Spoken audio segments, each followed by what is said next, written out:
Hi. I I clicked the wrong thing and then everything disappeared.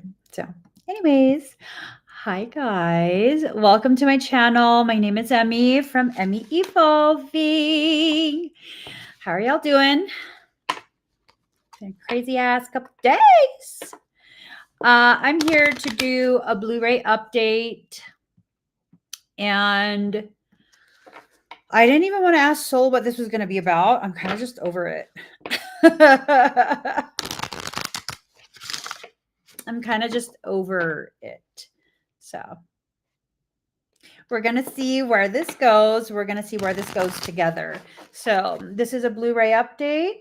And let me just let my husband know. La, la, la, la, la. Okay. So a lot of stuff going on energy-wise, a lot of developments. It is what it is. It is what it is, what it is. And this development is definitely something that is just, honestly, like, I really don't want to know.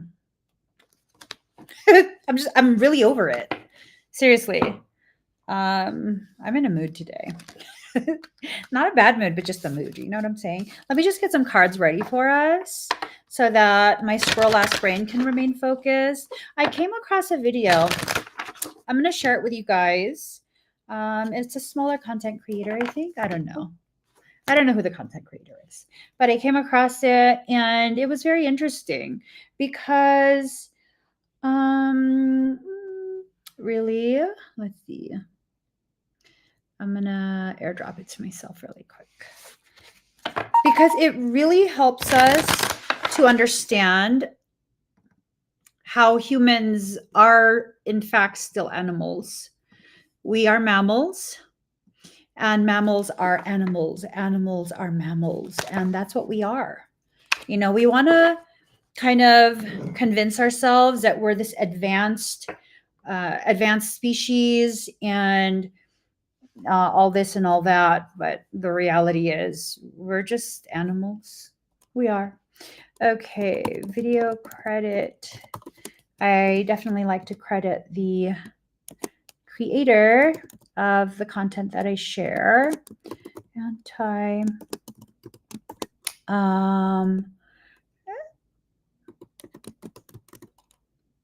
I think that's his. Okay. So let me go ahead and show you guys this. Okay.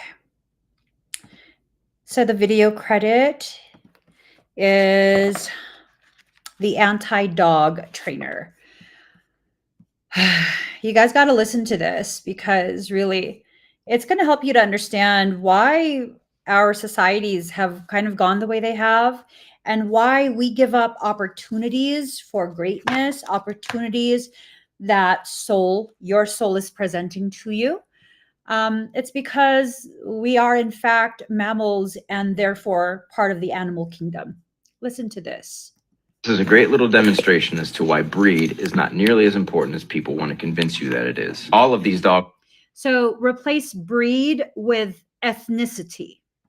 Understand the message that I'm sending to them, which is why once I claim the food, I'm able to walk out the front door and none of them touch it. A canine's social hardwiring comes first above everything. Breed is a secondary thing that you must look at when dealing with behavior problems. All behavioral problems must be addressed at a social level. There are 4 dogs in this home, 2 of which are the same breed, 3 breeds total, and 2 of them are mutts. Yet all of the dogs respond to me the same way, because I'm claiming the food in a way that any dog would do. This is instinctual to them. This makes sense to them. And when you approach things from a social understanding of canines, you can work through things like resource guarding very quickly. So here's the thing. Before I continue with the next part of the video, if you replace breed with ethnicity, it does not matter the ethnicity of the human being, the human mammal being. They all have a certain type of hardwiring that is part of our instinct as a species. When you have an aggressor resource guarding Look what happens. Away. I should be able to walk out the front door and then not touch any of that. I'm ready. You ready?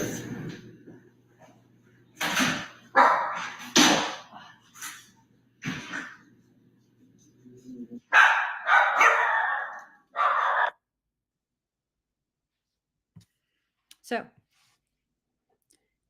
he walks out the front door.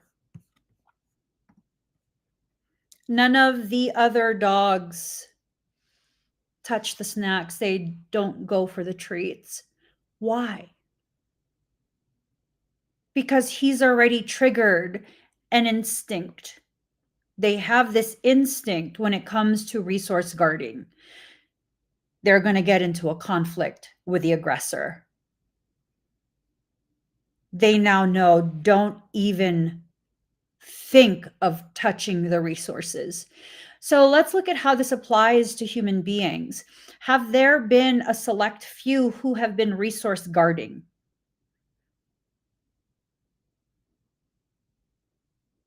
Aggressively posturing against any of us who are seeing the different resources that should be for all of us. And what is it that happens when a select few figure out how to resource guard? Most of us won't dare touch that. Most of us won't dare go near any of it because it's not for us. It's for whoever we are told, we are programmed to believe it is for. I think it's time for us to stop participating in those things because you're not just human. There's a part of you that's more than just animal. I mean, let's watch that video again. After hearing my take on it, right? And this is just my opinion. I watch it, I'm like, oh, soul is letting me know because I've been irritated pretty much all day. Because I've been like just really thinking about how we as divine beings in physical form, how we've been allowing so many things. Like, why? Because I'm over here like, no, F that. F that. What the hell? We should not be allowing any of it. So now I'm like overthinking, right? And I'm now arguing with soul, like, why are people doing this? I don't understand. Like, I don't understand. And so what does soul do? Soul puts this video. Remember, I told you guys, I ask a question and my soul will answer it. I want to know why. My soul will give me the reason. My soul will always answer what is something I'm genuinely needing to understand, not to control, but to better flow with what my soul is asking me to do. This is a great little demonstration as to why breed is not nearly as important as people want to convince you that it is. All of these dogs understand the message that I'm sending to them, which is why once I claim the food, I'm able to walk out the front door and none of them touch it. A canine's social hardwiring comes first above everything. Breed is a secondary thing that you must look at when dealing with behavior problems. All behavioral problems must be addressed at a social level. There are 4 dogs in this home, 2 of which are the same. Did you hear what he said? All behavioral problems must be addressed at a social level. There's a lot of behavioral problems going on in the world. Behavioral problems that stem from those who resource guard. Must be addressed at a social level. There are 4 dogs in this home, 2 of which are the same breed, 3 breeds total, and 2 of them are mutts. Yet all of the dogs respond to me the same way, because I'm claiming the food in a way that any dog would do. This is instinctual to them. This makes sense to them. And when you approach things from a social understanding of canines, you can work through things like resource guarding very quickly. I should be able to walk away. I should be able to walk out the front door and then not touch any of that. I'm ready. You ready?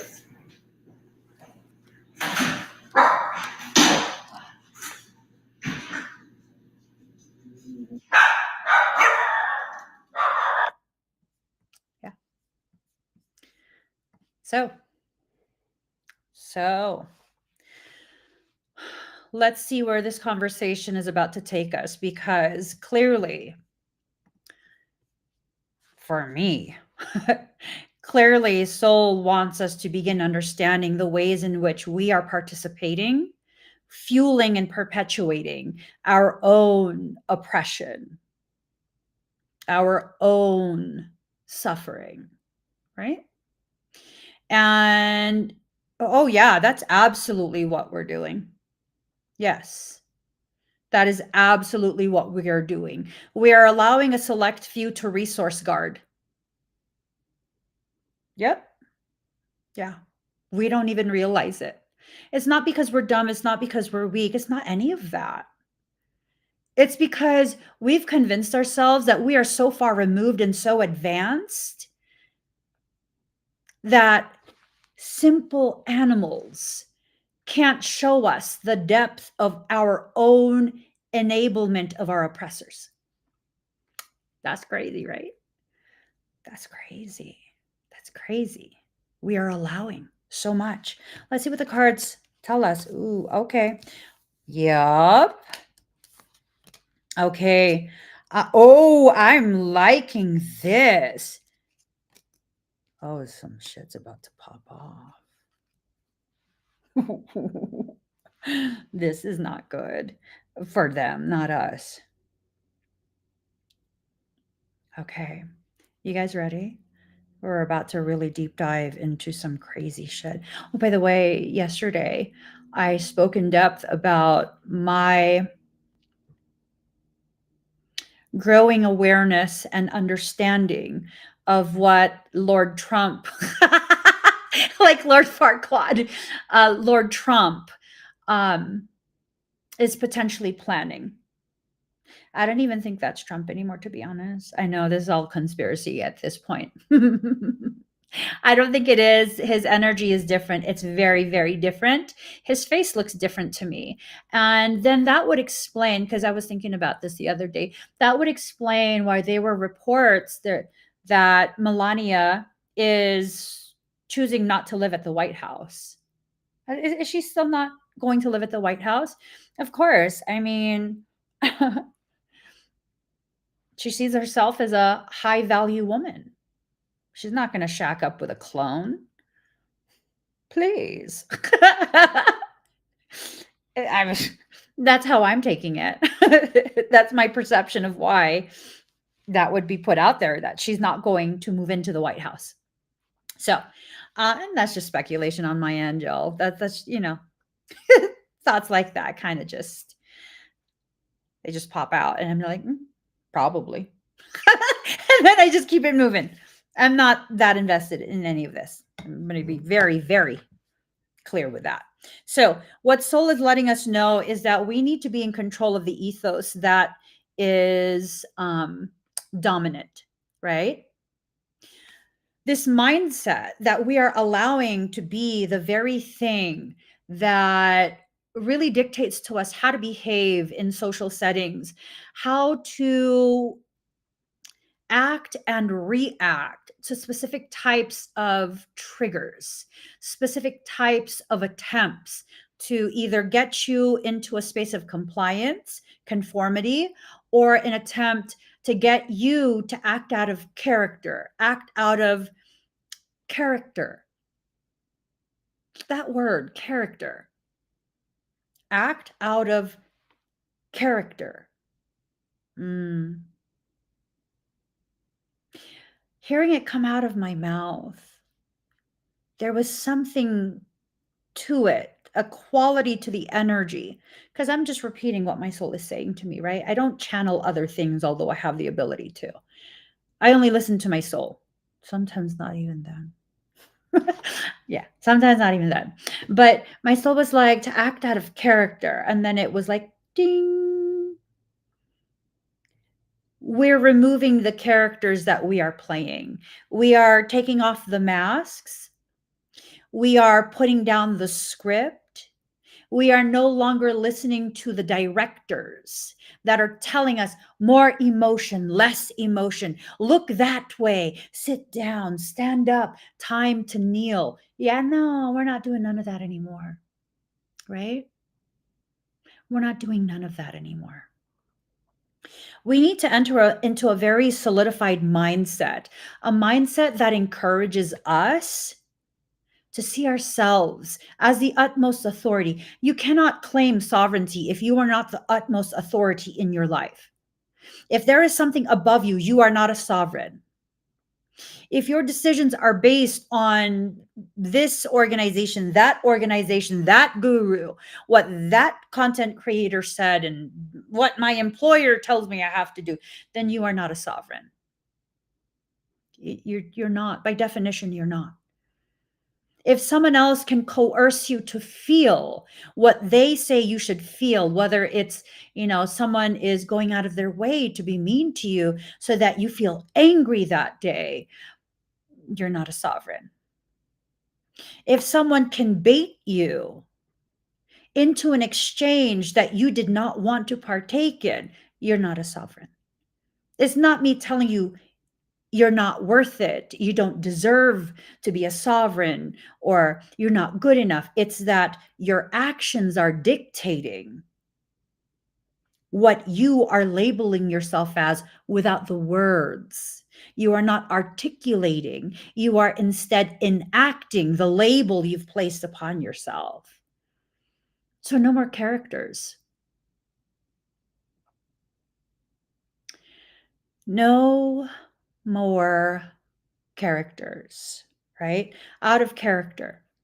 We are stepping out of character at this point. We're not going to do that anymore. There's nothing about you, your true self, that you need to be protected from. There is nothing about you and your true self and your genuine needs that other true people with genuine, non-harmful intentions to others need to worry about or be protected from. So let's give an example of this. I have elevated capacity for defensive maneuvering, defensive posturing, all of those, like, whatever, right? I have extremely elevated capacity for that. Should all of you be afraid of me? I always wonder, like, you're afraid of me for what? For what? Why would you be afraid of me? Oh, are you afraid because you're planning to try and harm me? And you're worried I'll find out? In that case, you should absolutely be afraid. Because now I don't let people do whatever they want to me. There's consequences. I don't initiate it. Never. But there's a consequence. I've always felt, and it's increased as I've gotten older, I've always felt, general rule of thumb, if you're afraid of me, and I've done nothing to you, I'm simply staying in my own lane, living my own life, just talking on my own channel. If you're afraid of me, you probably have malicious intention towards me. Either you're planning to implement that, or you're too much of a coward to do anything about it because I'll fuck shit up. That's why you're afraid. You see, the normal average person who has no malicious, malignant intention towards me, they're typically not afraid of me. Because why? What the fuck would I do to you? Even people who are rude, what am I going to do to you? That's odd that you would think I would do something to you for being rude. We can disagree and nothing else needs to happen, right? So if you look at how certain organizations are behaving, let's look at what was passed by a 2-letter organization that is positioning themselves to basically take over the world. Just kidding. It's a 2-letter organization, and they use a flat earth map as their insignia. If someone wants to write out what those 2 letters are, please go ahead and do. I'll put it on the screen. So let's take a look at that organization. They did something in September There was a video that Dr. Tenpenny um, went ahead and put out there in the public domain, and she's talking about some of the specifics of this new project that they did. I forget what the name of it is. They couldn't get it passed. And so what they ended up doing was they went ahead and went about the route of, if no one disagrees with it, because no one knew, then it's just going to go into effect. Right. And yeah. Yes. Yes. The first two letters. It's so unbelievable what they did. It is absolutely unbelievable. Mhm. I see what you did there. Anyways, so they went ahead and this unbelievable group went ahead and they made a set of rules that's going to apply to everybody. After a certain point, it's going to apply to everybody. So basically, some of the rules, if you talk about things that are unapproved and not part of the official narrative, then you will be considered an enemy of humanity, and your ability to earn a living wage, access your finances, travel, exist, basically. That will be restricted. You will not be able to access your own money in your own account. I'm just gonna spill all the fucking beans and make a big ass fucking mess until they actually implement that, and then I'll just quietly comply. Yeah. But before all of that really gets pushed into play, and it's gonna apply to all nations, before all of that gets pushed into play, let me just make a huge fucking messy truth. It's just all slippery and slidey. Just, you know what I'm saying? Because it's time for us to be alchemists and not create change, but completely alter the entirety of the human psyche. We need to begin no longer complying with bullshit. You know what would happen? You know what would happen if we all just suddenly decided to be like, no, fuck you. Not to each other. Don't do that to each other. Not to each other, right? No, because we're a community, we're a family. But just to everything that violates our sovereignty and further complicates our ability to exist in peace and harmony. Yeah. What would happen? What would happen? It's just just make all these faces, right? What would happen? I mean, they might imprison all of us.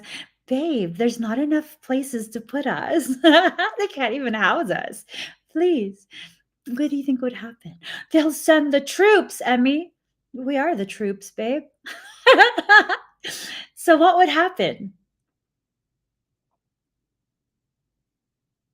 If all of us finally just got to a point where we just realized, I'm sick of this shit. No, fuck it.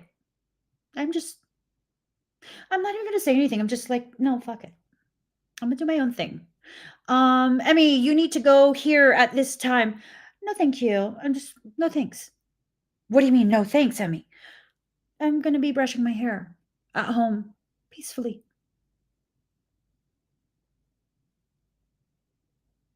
What do you mean you're gonna be brushing your hair at home peacefully? Exactly as I said, I will not be doing what you're asking me to do, what you're telling me to do, what you're threatening I must do. I'm going to be brushing my hair.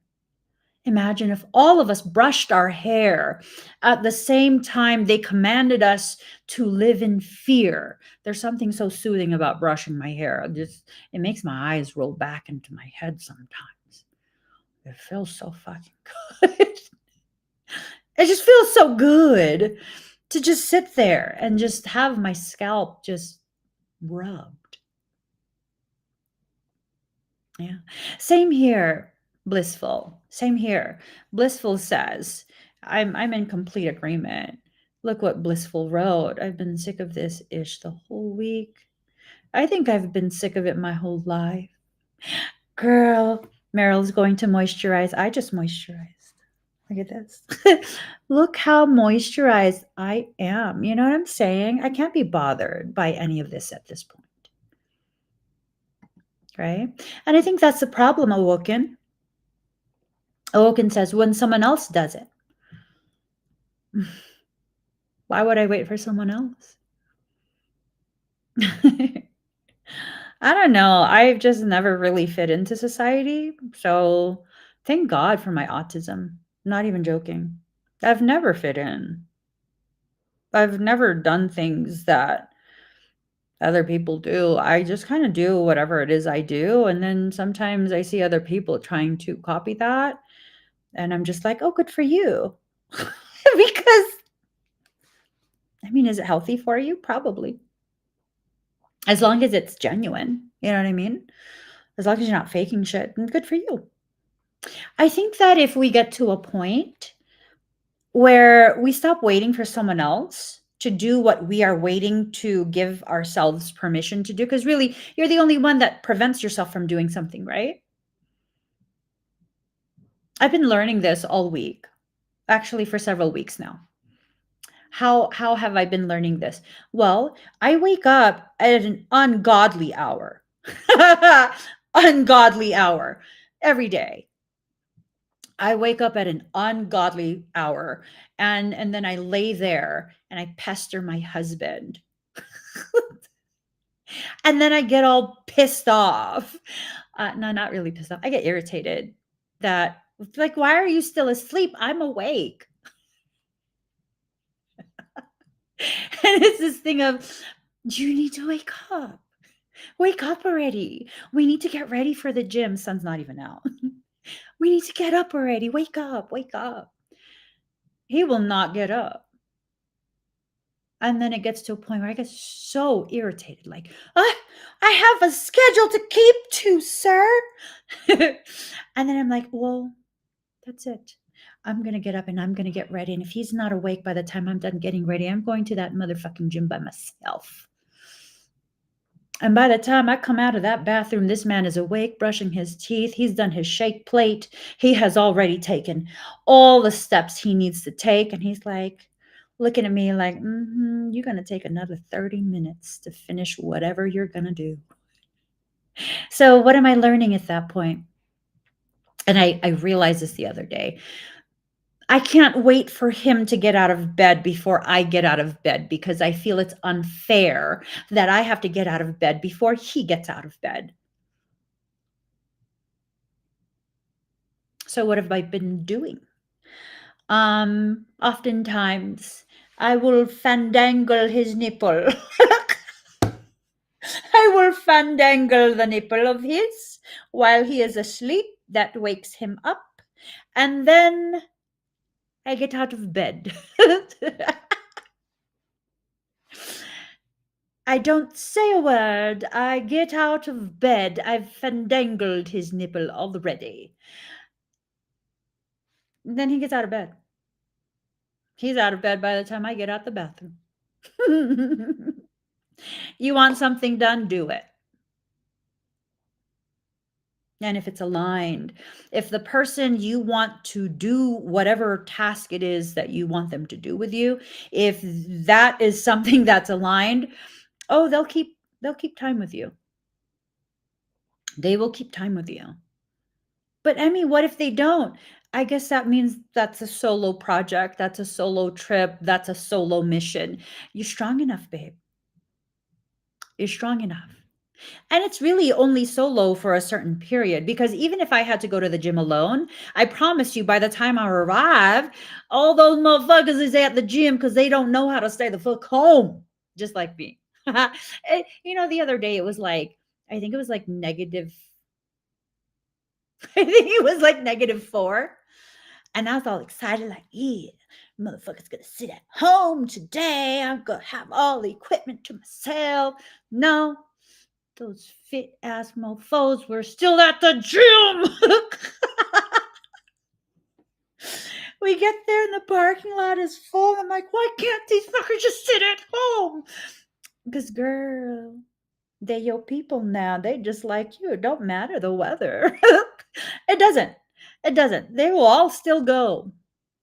They will all still go. That's not the same for my old gym, my other gym. I still go to that gym too. It's not the same for my other gym. The weather gets a little too cold because it's a lot of like elderly people that go to that gym. They don't come in till like 11 or 12 when the sun starts to warm things up, melt some of the snow. So if I want that experience, then I need to go there, right? But no matter what, whether I go to the new gym or the old gym, drive myself, I'm only on a solo trip until I arrive to where I need to be, because all the rest of the people that are supposed to experience that morning with me at whichever gym I choose, they'll be there. They'll be there. They will be there. So you're afraid of doing something solo. For what? If you want to have people to do things with, build connections. Today, I saw a guy at the gym who believes, I think he believes I ghosted him. No, we are not flirting. He is some type of like broker for something that I was very interested in looking into, IULs. And he wanted me to train him. And then I got sick, and then he didn't see me for quite some time. And then I saw him at the gym today, and he was looking kind of awkward, like, oh my God, it's her. She ghosted me. He knows I'm married. We're not, it's nothing inappropriate. And so in between my sets, I walked up to him like, hey, how's your leg work going? Right?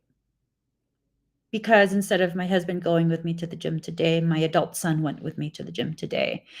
And I just, felt like chatting. And so I was chatting with him about his macros and some adjustments to some of the things that he needs to adjust to get massive growth rather quickly in a natural way. And then the conversation was done and I went back to my workout. You want someone to be able to kind of partake in some of your experience, create the connection. I didn't have to say hi to him. I typically don't talk to people at the gym. I typically don't. I typically don't even respond to people when they talk to me. Not in a stuck-up way, but in a like socially awkward way. I won't respond. I'll just be like a freaking weirdo. That's how I am, right?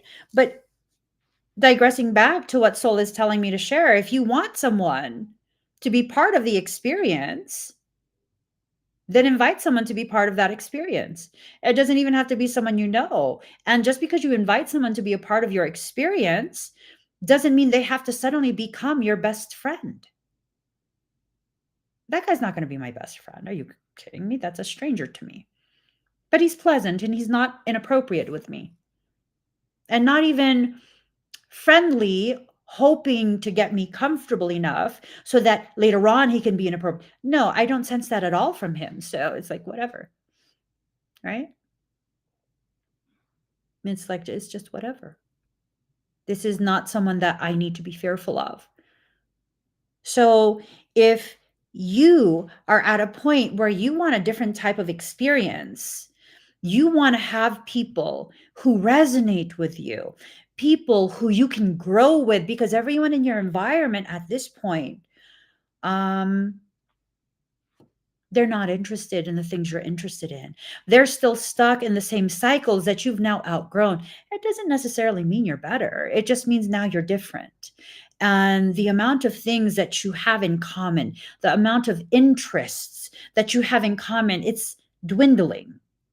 And you're feeling more and more removed from the very people who felt like home to you. Excuse me. I know for most people, you stay in the same place for most of your life. Me, however, I am a vagabond like no other. Yeah, I've lived in most of the states. I've been to most of the states except for Alaska and Connecticut up to Maine, just those last little sprinklings of states. I've been to Canada, been to Mexico, been to all sorts of different international countries. No, I'm not rich, but I've been. So it's this thing of understanding that if I want a different experience, I go to a different place, because every place has its own unique experience, unique energy, unique people, unique mindset. My children, we were having this conversation years ago. So part of the reason why I've been to pretty much all of these states, except for Alaska and Canada and Mexico, is because I was transient for quite a few years. We were homeless for quite a few years, and we lived in an RV, a broken RV. Relax. They're like, oh, you. No, it's an old ass RV. It was like, I don't know, 25 years old. Relax. The shit was broken, but we loved it. So we would travel to different states, and my children learned, they noticed without me pointing it out, that each state and each region within a state has its own subculture. The people act a specific way there, they talk a specific way.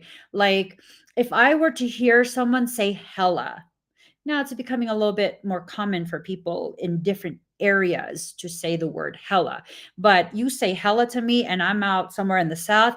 Hey, you from the Bay? Are you from California? Yeah. hmm Because that's part of the subculture in California. Everything was hella this, hella that. That's just how we spoke when I was in high school. Hella this, hella that. Hella, hella, hella. Right? You go somewhere else and they have a different way to communicate, a different demeanor. That's the primary type of character. Whatever it is you want to experience, you got to go to the environment where that's being experienced. You want to experience a traditional mass, a traditional Catholic mass, you're not going to go to a Protestant service. That's a completely different thing. Yeah, they both believe in Jesus, but you're not going to get a Catholic mass complete with the Latin and the ringing of the bells. I'm Catholic. You're not going to get that in a Protestant church. You're not going to get that from Jehovah's Witnesses. You're not going to get that from Islamic services. You're not going to get that at a Buddhist temple. Like, you have to go into the environment where that exists. And when we apply this to the way the world is functioning and what we're seeing in the world, what I'm recognizing is part of the reason why we don't know how to truly be free, free thinking, free existing, is because really, where is there left in the world where you can be free?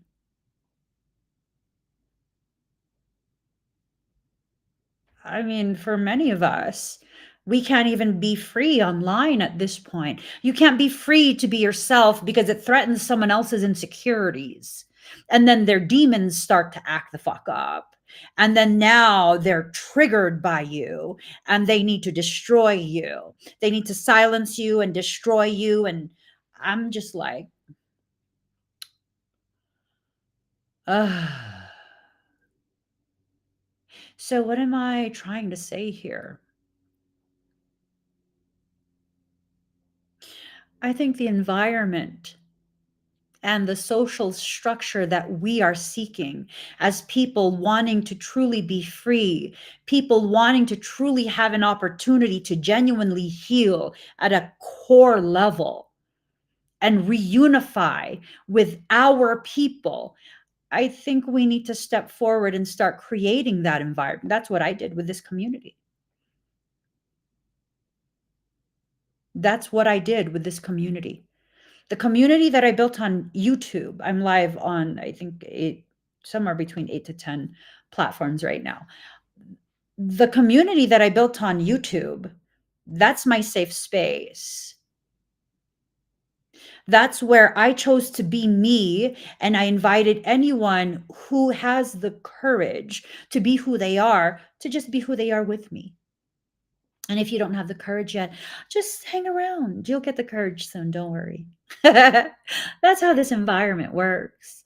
And then when Soul told me that I was limiting myself because I'm shadow banned on YouTube, that I'm limiting myself by staying strictly on YouTube, I said, okay, so what do you want me to do, Soul? Soul said I needed to go to another platform. Told me in 2017, and I said, okay. If you say so. But I never actually did it. So you know what happened? You know what happened? Soul brought me the difficulty that would force me to be triggered in such a way where I was like, fuck this shit. I'm going to TikTok. And so I did. But I realized I am not going to abandon ship. My family on YouTube is still my family. Y'all are my online family. All Soul wanted was for me to expand, to allow that expansion to occur. So for many of us, you're going to feel very uncomfortable about where your soul is taking you. It's going to be to a place either within yourself that you're afraid to explore, that you're unfamiliar with, or somewhere outside of yourself with people who are not like the people you're used to. But here's the thing. The people you're used to are no longer like you. You are no longer like them. And although you've known them for probably much of your life at this point, it's almost like you're surrounded by strangers who refuse to see who you really are. That doesn't mean you have to end your relationships with them. But that does mean your soul is bringing you to where you need to be. The world is changing rapidly. And we have Lord Farquaad over there. I tell y'all, it was never going to matter who they were going to have do all the things that the trumpet is about to do. You ever notice how fucking ballsy he is at this point? I'm not anti-Trumper. I'm not anti-Republican. I'm not anti-Democrat. I'm not political. I'm not into politics at all. I'm not pro-Republican. I'm not pro-Democrat. I, I'm not pro-politics. I just want to live my life. I just want to live my life. I want to do whatever my soul has brought me into this life to do, and then just be happy. Right? So I'm noticing there's something about the energy and the demeanor that carries with it. It's broadcasting. And I don't know if you guys are noticing this. I'm sensitive to people's attitudes. It is very intensely broadcasting. I'm going to do whatever the fuck I want to do. And what are you going to do about it? And I'm going to tell you I'm going to do it. And you won't stop me. That's what I get from him at this point. I'm just like, oh, you a ballsy one. What is it you're going to do? I asked a question. You guys should watch the last live stream because Soul answered. Soul answered. And I shared with such honesty and openness that guess what? YouTube's actively hiding the video. They went ahead and they limited the monetization on that video. They limited the reach. And this morning, I woke up with the entire sky beyond checkerboard. I'm just like, you fucking bitches. I got a mask. That's fine. That's fine. I have a mask. Yeah. As long as we stick to what it is we need to do for ourselves, right? As long as we stick to prioritizing our health and our growth, right? Not just your physiological health, that's definitely important, but your psychological, mental, emotional health, right? Prioritizing those things, helping each other out. It doesn't really matter what they do. It doesn't.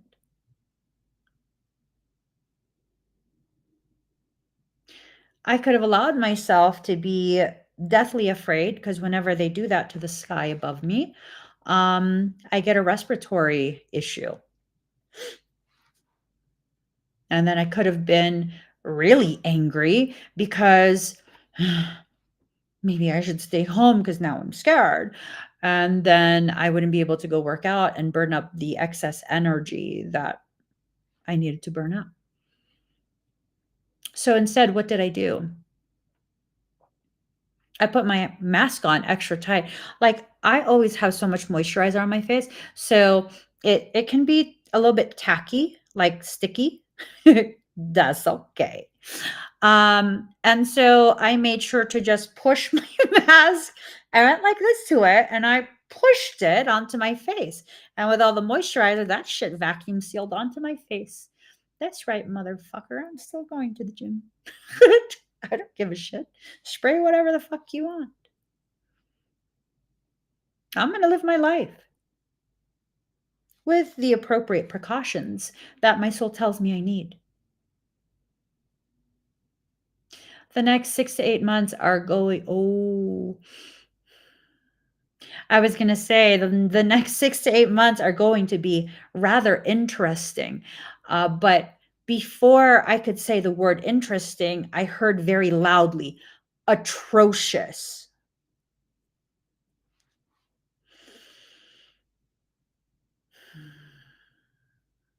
Oh, no. I don't want no part of that. I'm saying.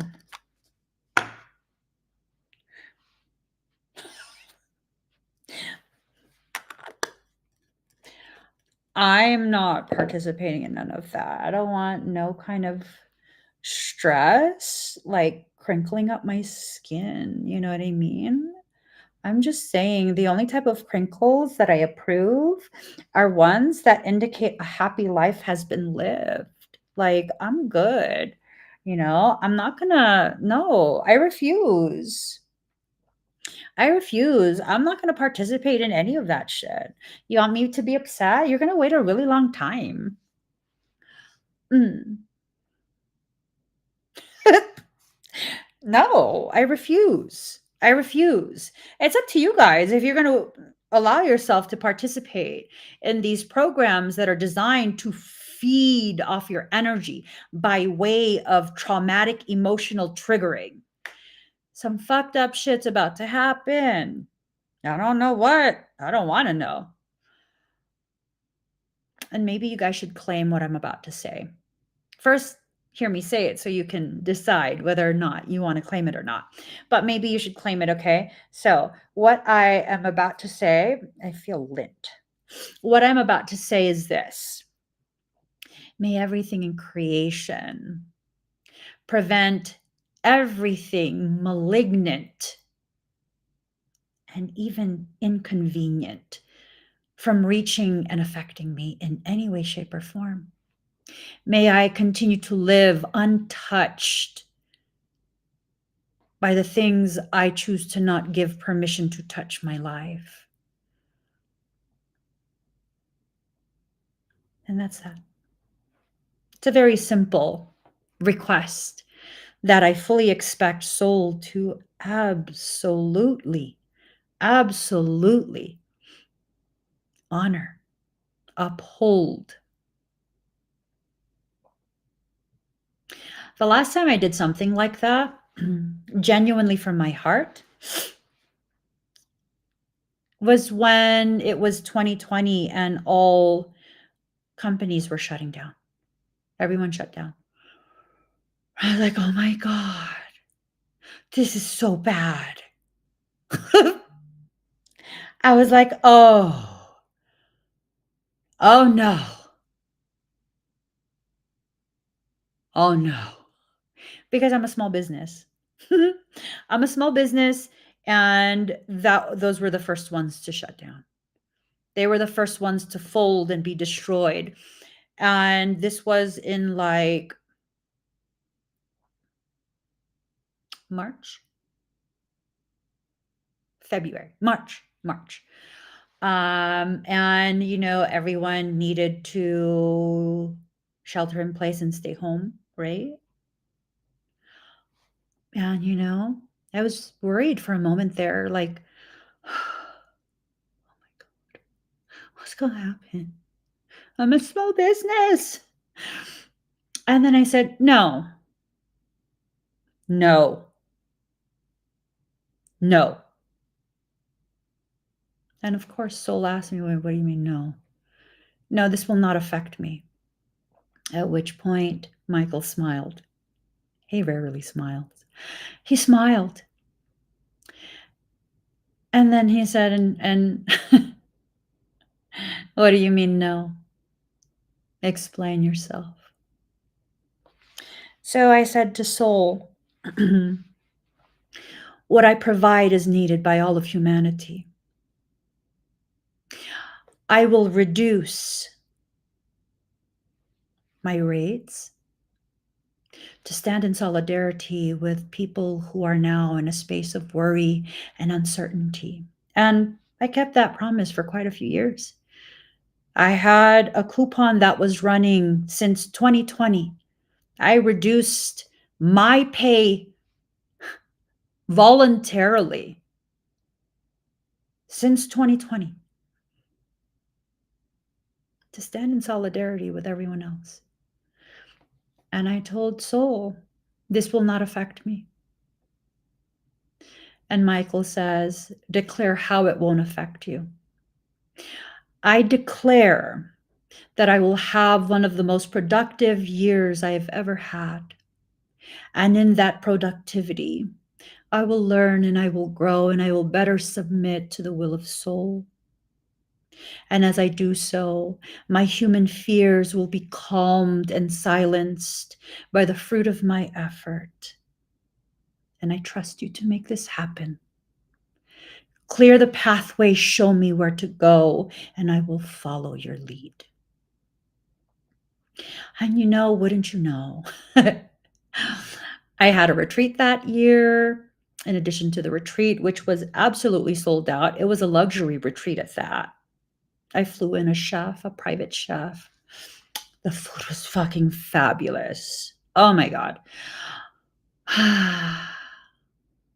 I also declared that all the participants to that luxury retreat, and when I say luxury, that shit was a fucking luxury retreat. Originally, it was booked to take place at a full-on fucking vineyard estate. Oh, bitch. It's just they grounded all the planes, so I had to change the location. Anyways, that was sold out. The other thing that I proclaimed was that none of my participants would fall ill or be harmed in any way while traveling. That was also given to me by Soul. And of course, the main thing that I proclaimed, the most successful year that I've ever experienced in every sense, not just financially. In every sense, I blossomed that year. I blossomed. I lost tremendous amounts of fear. Don't listen. They just spraying me. I'm a fucking cockroach. You won't kill me even if you spray. So that's the thing. You want this prosperity, right? This is what you want, prosperity. You want that golden harvest. Well, you need to plant the seeds, and then you need to tend the fields. It is through your toil that you will receive the very thing you asked for. It wasn't given to me. I was only given the mere opportunity to make happen for myself what I proclaimed I wanted to begin with.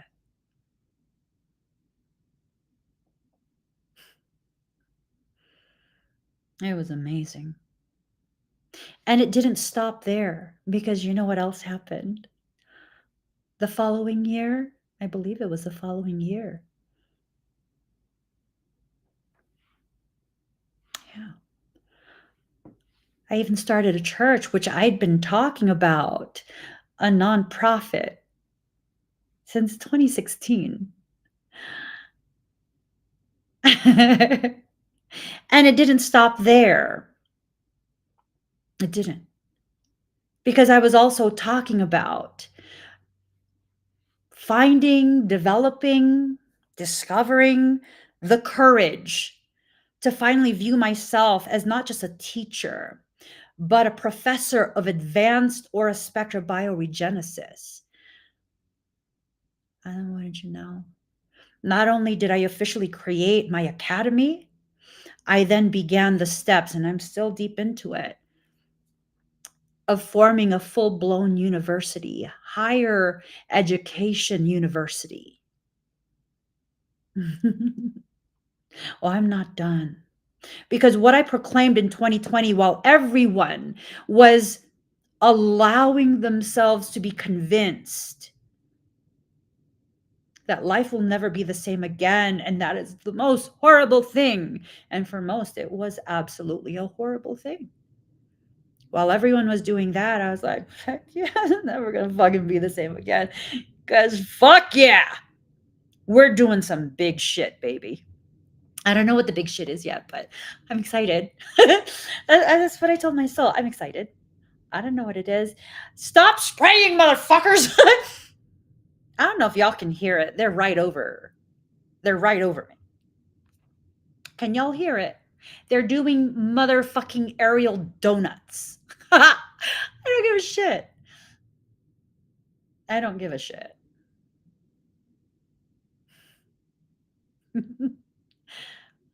So I told Soul I didn't I don't know what's gonna happen, but I'm on board. Whatever it is you want to do, I'm on board. I'll do it. Of course, you know, my soul is not interested in harming other people, using other people, taking advantage of other people. So, yeah, I'm on board. I already know my soul doesn't do that. It doesn't instruct me to do that. Trust me. There have been a few people, single digits, a few people who have just absolutely went out of their way, their miserable fucking way, to try and make my life hell and destroy me. And I considered for a moment, I can fuck you up. But did I? My soul was like, do you want to do that, little girl? And I was like, no. No, I actually don't. Right? So since 2020, my life has never been the same. No, I'm not bragging. I'm letting you know I worked for the changes that I created. I worked for it. I worked hard. I still work hard. 7 days a week, I work. I don't see it as work. I see it as living with purpose, living intentionally. No one has to tell me to show up on live streams. I show up because my soul says, girl, I know you're tired. I know your body's exhausted. You want a nap. There's something that needs to be talked about. You need to get up. You need to sit down in your special little room, and you need to invite your online family to have a little conversation. And so I get up and I sit down and I talk. That's it. I talk. That's it. The rewards that I get mind-boggling. They're the type of rewards that continue to allow me the opportunity to be a free thinker and empowered in my own journey, knowing I'm unfucking stoppable in my own lane. That I am so fucking formidable if you try and ram me out of my lane. Not gonna happen. Why? Because my lane was given to me by my God, and you will not take it away. That's the only reason. Why? Because I'm chosen. Chosen for what? To be picked on by narcissistic, crazy ass people? Probably. Yeah, people like to try and pick on me. I don't give a shit. I don't. I do give a shit about people suffering and struggling and hurting and feeling alone and not knowing what to do about their journey, not feeling like they have community or any safe space. I care about that a lot, very deeply, very, very deeply. I care about protecting this space. I care about protecting my online family, never taking advantage of the grace and the trust and the generosity you guys always show me. I care about so many different things, but not misery, because misery will always love company, and it will always, always, always. This fucking bitch, that fucking bitch. It will always try and coerce you into choosing to be its company. No, thank you. I don't need friends like that. Misery is not my friend. Happiness and peace are. Stillness is my friend. Solitude is my friend. Gentle people are my friends. Weird ass motherfuckers whose weirdness mingles well with my weirdness. They're my friends too. Those are the things I care about. I don't care about jealousy. I don't care about official narratives that people try to push out there to fuck with other people, to fuck with nations. I don't care about any of that shit because I don't participate in that.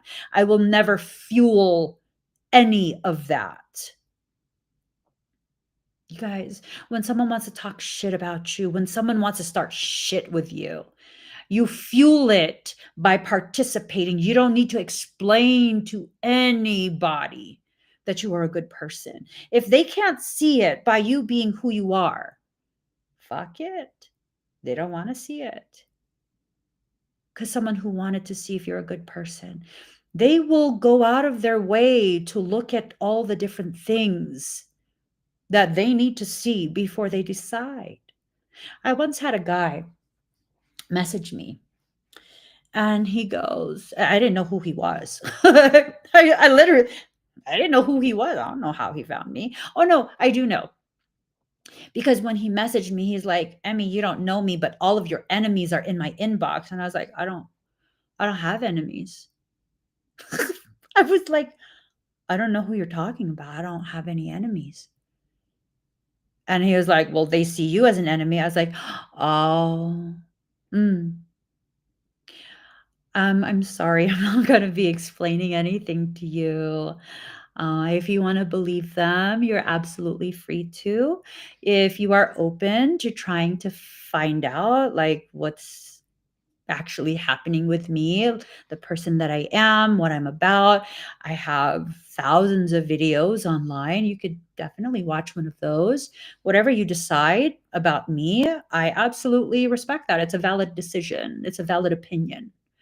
Whether it actually puts me in the light of who I actually am or not, that's completely up to you.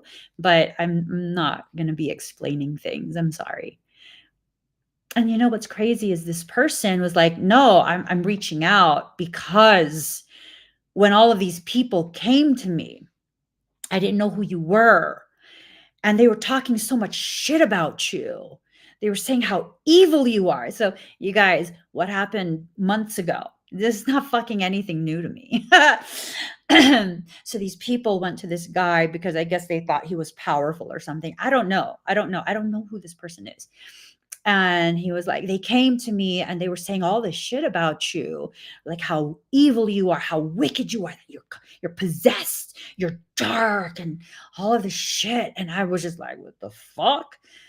Because he was thinking he needs to fuck my ass up or something, right? And so he quietly goes to my live streams. He's like, what's wrong with this girl? And he watches quite a few of my live streams. He's like, what she says makes sense. She's not like fucking with anyone. And then he sees my expedites where I work on people on a public live stream. He's like, she's not fucking doing anything to anyone but helping people. And then he sees me consistently trying to raise money for that person and that person. And these people are receiving everything. I'm eating the cost of all the processing fees. And I'm trying to raise more. I'm already giving so much and I'm trying to raise even more because they need it. These are families who are disadvantaged. Families who are about to be homeless with children. Single parents who can't feed their child because they're going through some crazy shit right now. Why does a child have to stay in a space of hunger because of that? The parent is trying the best they can. Let me try and help. And finally, this person had seen enough and was like, dude, you're hella fucking cool. And I was like, oh, I thought you were going to try and start shit. Thank you. I mean, I don't know what I did, but thank you for that. And he just wanted to let me know that all my enemies were plotting. And I was like, I don't have enemies. That's the thing. I don't have enemies. I don't. But there are people who will classify me as their enemy. That's none of my business. He reached out because he was concerned that I didn't know and that they'd be able to do something to harm me. And I'm like, oh no, I don't follow up on any of those things. I don't. I'm fucking busy. I'm busy helping people. Genuinely. Not to build an audience, not for clout, but because I need to help people. Because that's where my heart is. That's what I care about. Whatever you fuel is what you will bring to fruition. And you will see no less than 8 years of me fueling nothing but my purpose and not allowing other people's decisions to categorize me, a complete stranger to them, as an enemy to be fueled by me. Nope, I don't got time or energy for that. I got good shit I'm trying to do. You need to break up with those type of circumstances, those type of people, that type of environment. Like, if I were you, I would break up with that via text. And I would just say toodles. And as the 3 little dots are jumping to let me know they're typing, I would go ahead and ban that shit. I would block that shit. Fuck your toxic self and your 3 fucking dancing dots. I got shit I gotta do. And it ain't got nothing to do with you. And you see, I'm not ashamed to say that. Nor am I sitting here like it's some type of like, yeah, I'm badass. No, I'm not badass. I'm actually very, very delicate. I am. I'm a Piscean. Don't get that shit twisted though, because Capricorn is my moon. I'm both ends of the spectrum while I live at the center point. I could be peace and I could be chaos. Depends what's appropriate for what stands before me. I am a totality. I am a totality, and I'm not ashamed anymore. Society would have you ashamed of who you are, how capable you are for the life you're designed to live, the purpose you were custom designed to fulfill. They would have you ashamed for having all of the characteristics that are necessary to successfully do that. Ain't that some fucking shit? I used to be ashamed that I could hold my own in a conversation. I used to be ashamed because I could see past people's bullshit and know what their intentions are and how some people be slick with their words and they can try to cover up like, oh no, that's not what I meant. Oh no, I know what you meant. I used to be ashamed that I can do that. Just the other day, there was someone in the live stream and they decided to get passive aggressive with me because I didn't answer their question immediately, at which point I addressed them. And I told them, I actually do know the answer for the causation of your medical issues, but I'm not going to be the one to give that to you. I wish you the best. I hope that you find the answers you're looking for, but I will not be helping you with that. And it's up to me who I will help and not help. At which point they tried to say, oh, no, you took that wrong. No, baby, I took that wrong. No, I read that in the way you wrote it. I received it in the way you intended. You just didn't think I would call you out on it. And I used to be ashamed. I used to be ashamed that I could hold my ground like that. Not be angry, not be disrespectful, but just let you know, like, you can't play those games with me. You can with other people, but not with me. Because I have the ability to see with clarity people's intentions with me. I used to be ashamed that I'm formidable. These are all parts of what I need to be to live the purpose I was created to live. That does not make me superior to anyone else. You see, you'll have people who will regurgitate what I just said because it's a powerful statement filled with genuine humility and humbleness. I'm not seeking to be a celebrity or recognize or build a following. I'm simply asked by soul to be witnessed, to find the courage to be publicly witnessed by whoever chooses to witness. And then that's it. That's it. Okay, I can do that. I can absolutely do that. You see, I don't see myself as ballsy. I see myself as me.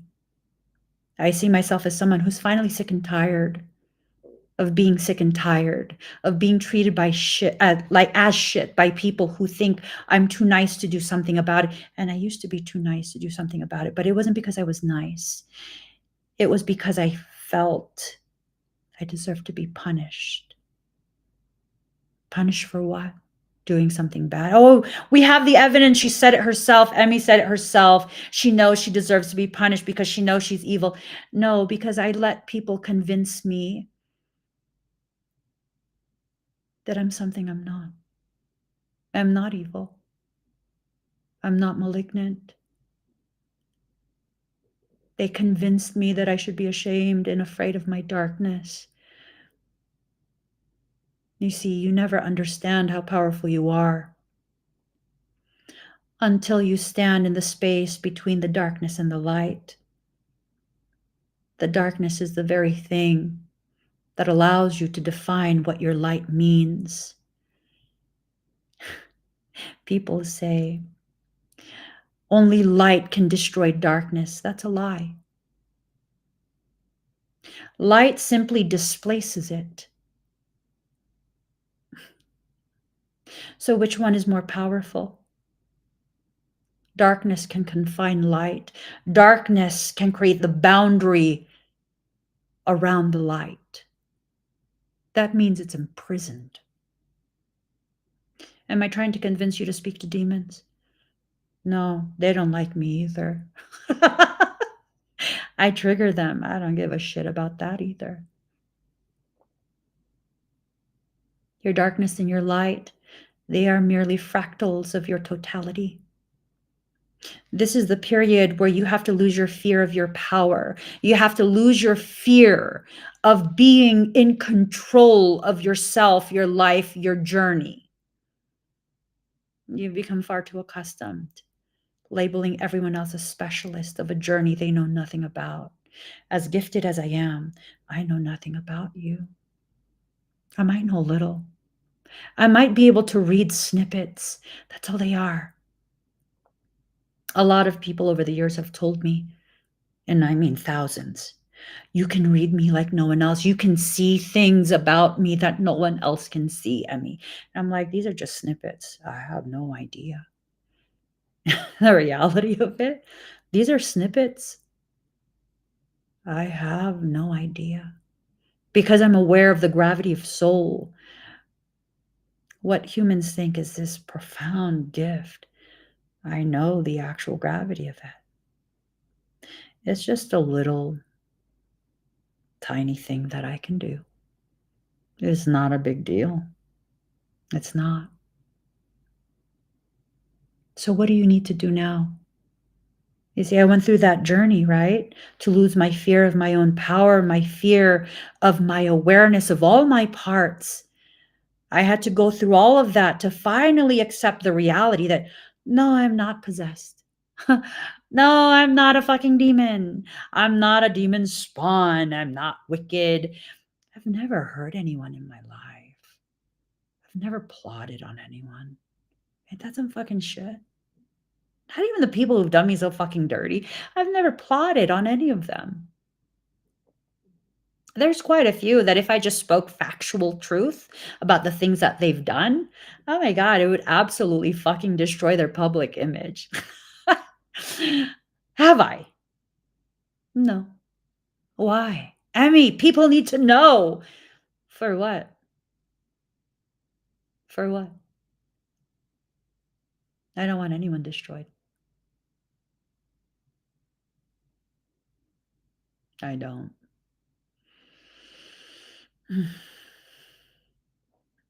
Mhm. Even the shitty people. Remember? I could see to your core.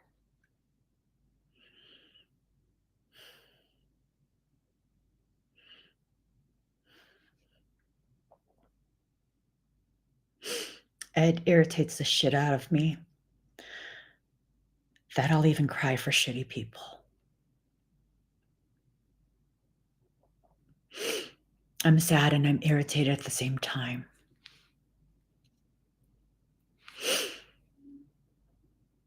Because yes, they're shitty, but I see what they've lived through to make them that way. And it makes me sad.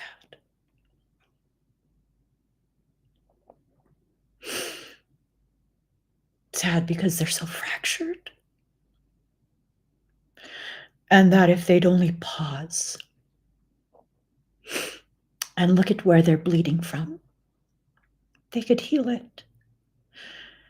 They could heal it and they can return back to a space where they are existing as a gift to other people and themselves as well. They'll never choose that. Why? Because they're afraid to see what life has done to them. That's sad. That's very sad. Very, very sad.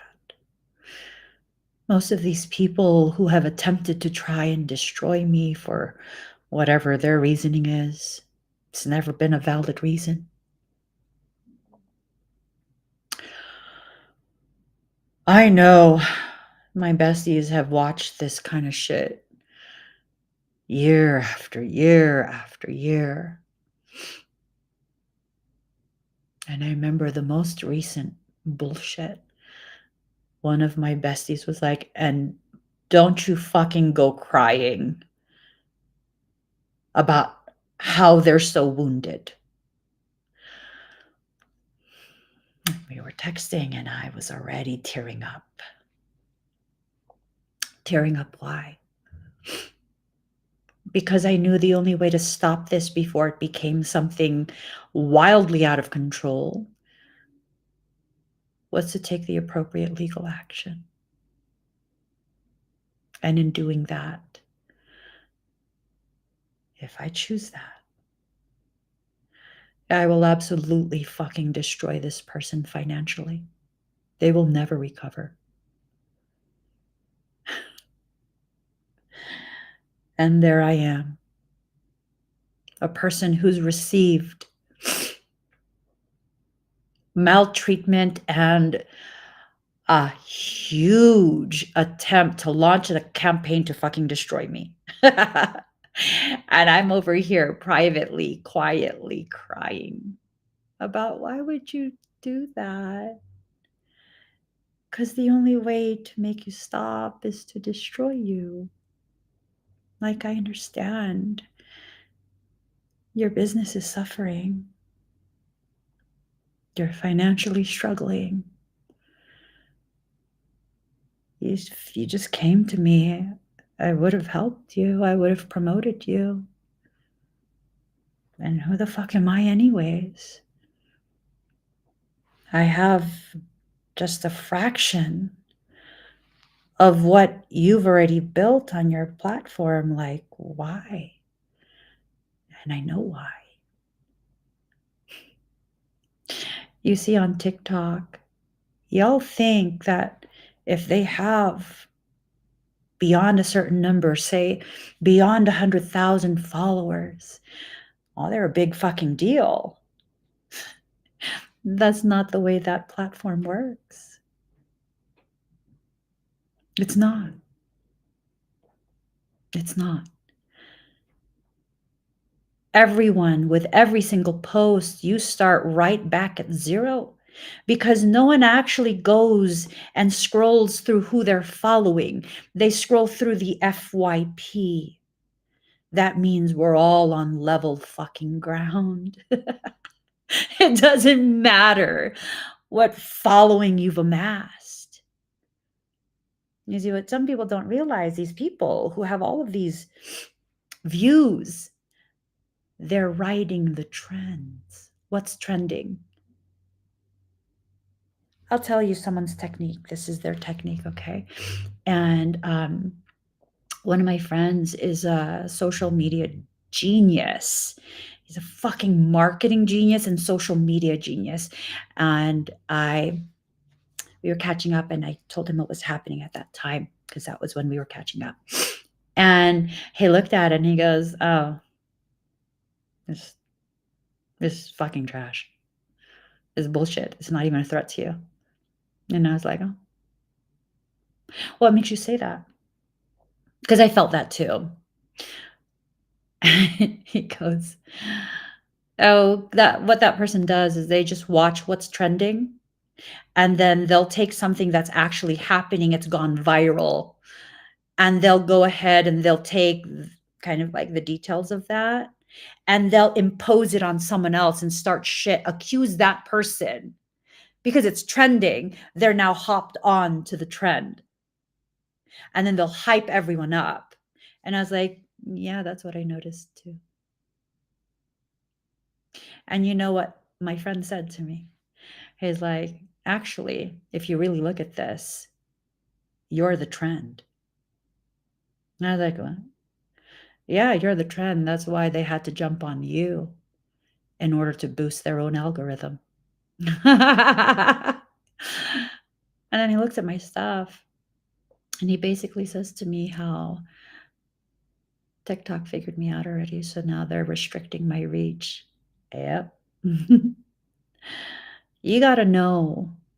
You got to know when you are the fucking trend.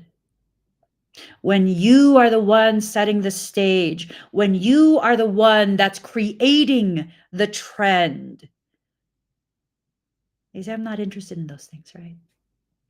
I'm not. But here's the reality. Here's the reality. I started live streaming when they first rolled out live streams on Facebook. That's when I started. I was part of the group that started the trend for auctions on a live stream.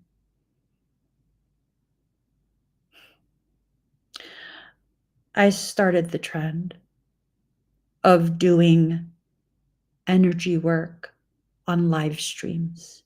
I started the trend of being paid for energy work on live streams. I started the trend for the lot of things that are talked about now. I've never been interested in gaining credit for any of that, because what the fuck for? But see, here's the thing. Here's the thing. Yes, I genuinely believe that. You guys will hear about this more in the next few years. Spiritually transmitted diseases. I started that. I created that term, just like many of the terms you guys are talking about now. I created those terms in 2016 while I was being sarcastic and talking shit to trolls on my Facebook live streams. Anyone who's been with me for any length of time, they know this. They know this.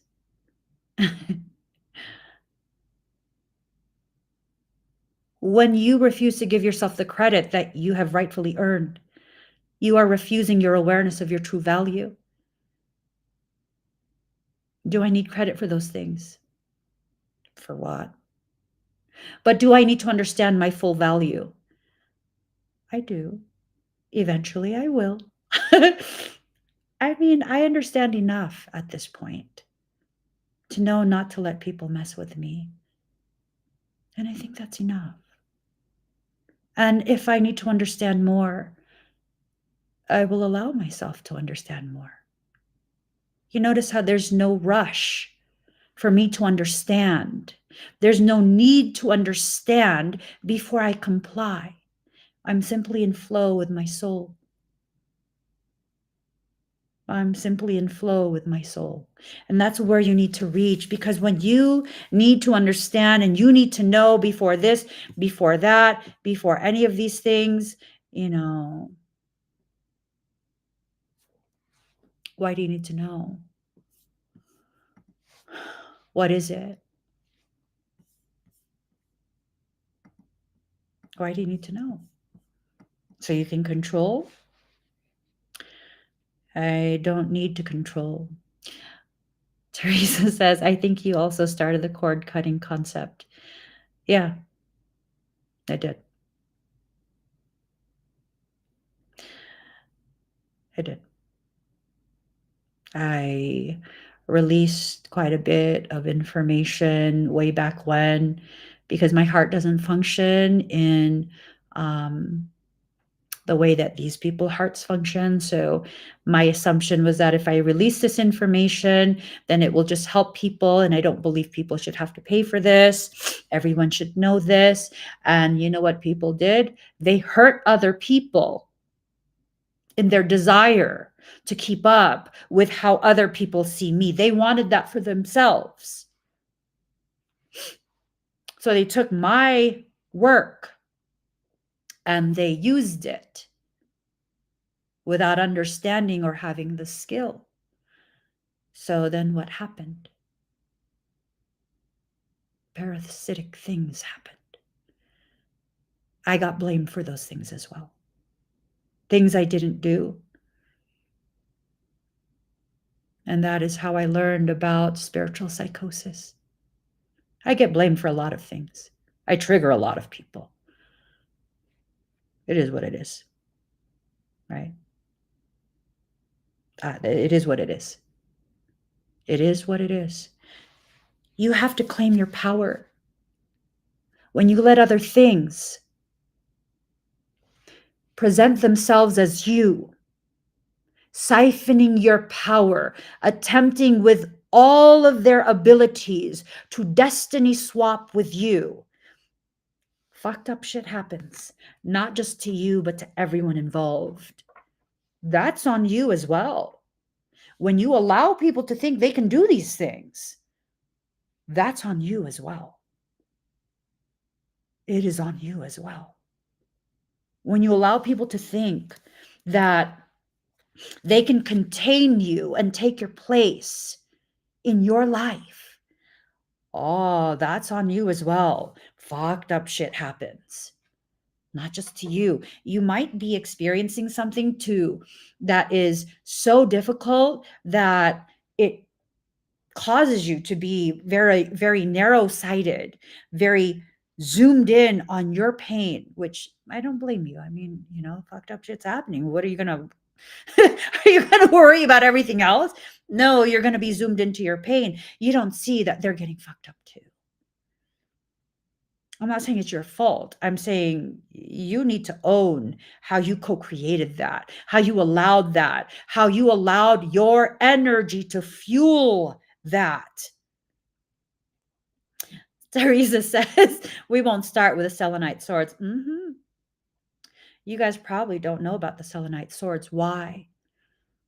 I started with selenite swords. I created a specific design that is in fact registered with a patent office.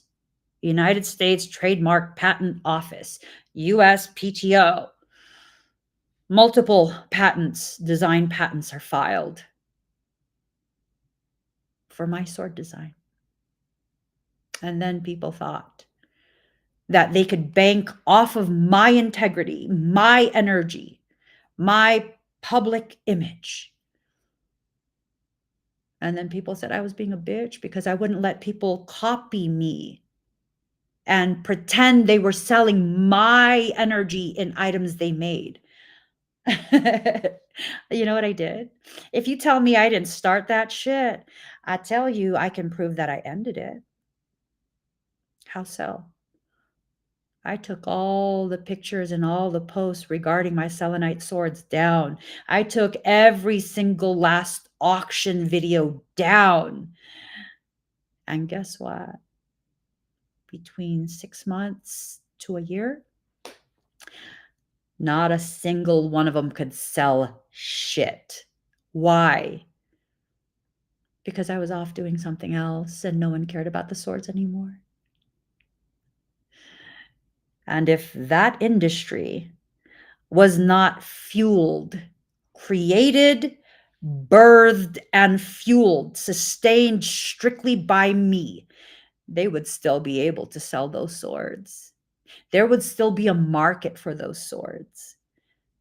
And now there's not. And you know, when I began to understand the value of those swords, most of those swords I was letting go $100, $200, $300. These days, if you can get lucky enough to be present when I make one of those swords available, that's going to be $2,000 or $3,000 for a sword. Minimum. $2,000 or $3,000. I will not let it go for any cheaper than that. Why? It's a part of me. It came from me. It is from my history as a soul, multiple lives. A life associated with selenite, a life as a skilled Japanese artisan, one of the most famous sword makers in history. You don't get that shit at a dollar store. That comes from a need to release pain and memories from a life I've lived. The type of value in that energy, no auctions. When I'm ready to let one go, it will be priced appropriately. It will be priced according to the life that it is tied to. I'm starting to understand my value. I'm at the very early stages. And for those of you who've already gotten swords from me, over the years, I've made quite a few swords. I have swords on every single continent except Antarctica. Every weekend for a couple of years, I was making between 18 to 25 swords every Saturday. Or was it Selenite Sundays? Selenite Saturdays. It was Selenite Saturdays. And then it was Soulwork Sundays. So there's a couple hundred swords out there in the world. Every single continent except Antarctica. And for those of you who already have a sword, hold on to it. In a few more years, if you hold on to that sword, and I can authenticate it for you,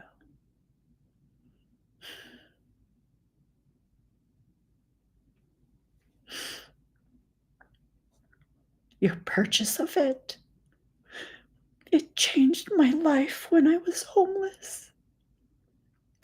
I promise you, hold on to that sword. In a few years, when you go to sell that sword again, it will fund an entire new life for you. And that is the only way I could say thank you for helping me when I was homeless. I knew what my soul wanted, but I didn't want to believe it. This is the first time I'm telling you why I was told to make those swords and why I was willing to be paid to make them.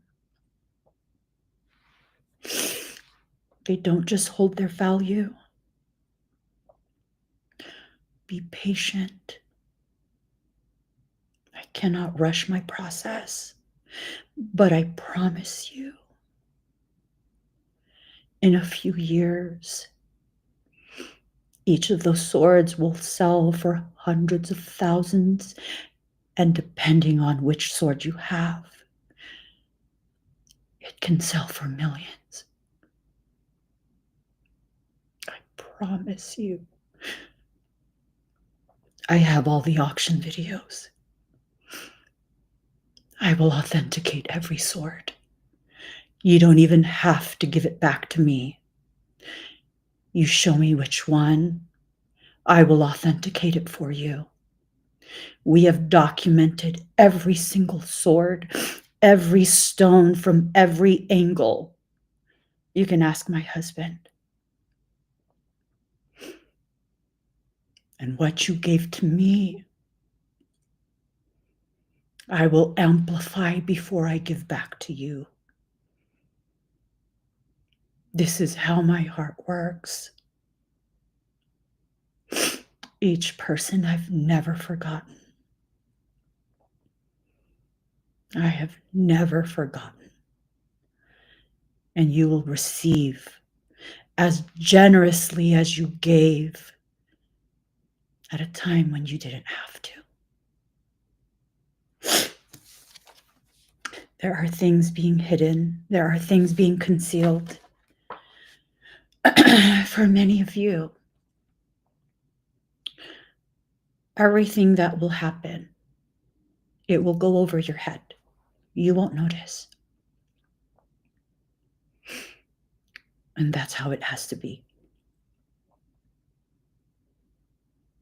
It just has to be that way.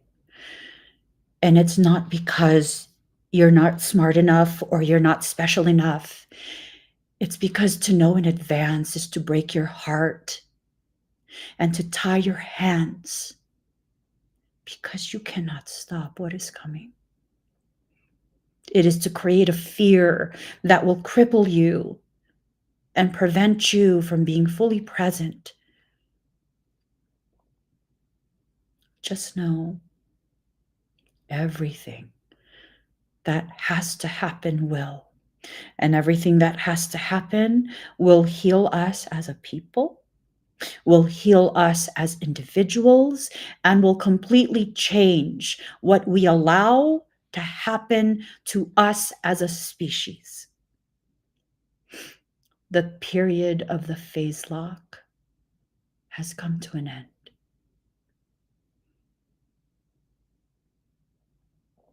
And that's really all we need to know, isn't it? That is really all that we need to know. There are some people single digits. I still haven't given you your sword. I haven't forgotten. Every sword is accounted for. Every sword that's still under construction is accounted for. And please know, I'm being told to share this, please know, the longer your sword or your dagger stays with me, the more the codes that are being run through my system, as long as it's with me, will infuse into your item. That means it's creating a powerful tool, even more powerful than what you're expecting. So let's see what the other cards say.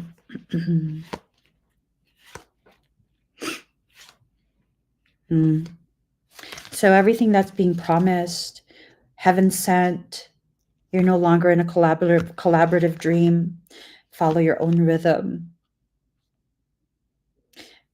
It's going to be brought into form. Everything that I'm saying, it's being confirmed.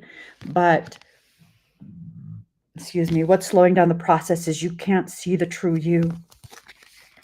You're still hiding behind this character that you created to appease the very people who didn't have the capacity to understand or accept the reality of the gravity of you.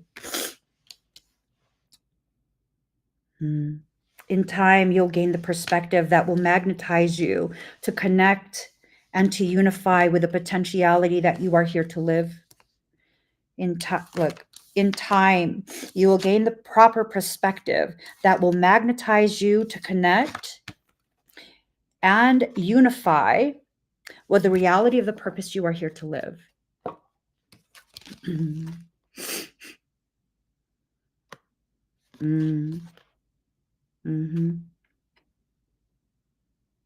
Okay. So, the wicked ones, they're sun dancing, and I'm not okay. So there are some First Nations people who do sun dancing and things like that. I'm not talking about that at all. I have nothing but tremendous love, respect, and reverence for all peoples of all nations, especially Indigenous peoples across the globe. So I'm talking about sun dancers that are and the energy is really intensifying. Sun dancers that are of a malignant species. They're sun dancers because of the fact that they are being fueled and zip around by the harvesting of our consciousness. The sun is a holding tank. It's an energetic repository that is intended to hold your excess consciousness that cannot fit into the physicality of your form. It would irradiate your cellular material and cause incompatibility with the physical body. So only a fragment, a seed portion of your soul is inserted into the body. And that's what runs the body. That's the power pack that fuels the biomachine that is the body. You replenish that fuel, you recharge it by exposing yourself to the sun. I'm speaking in energetic, etheric terms before YouTube freaks the fuck out and tells me I'm giving medical misinformation. I'm not talking about medical things. I'm talking about spiritual beliefs. You fucking bitch. Sick of you, YouTube. Okay, so these sun dancers are demonic in nature. Look at that, right? Joyful activity, celebration of life and abundance. They are joyfully harvesting that activity. They're joyfully harvesting. They're celebrating the life force they're fucking suctioning from you like a damn suction.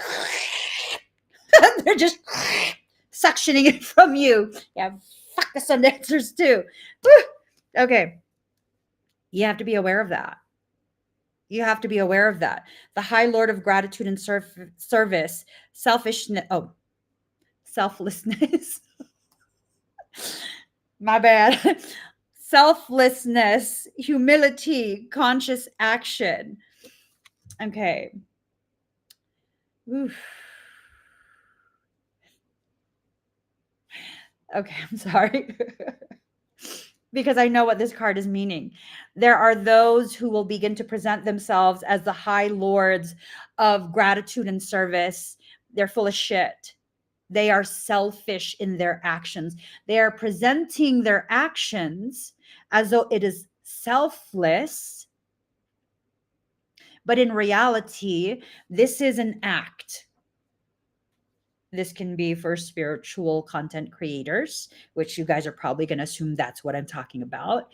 It could also be for world leaders.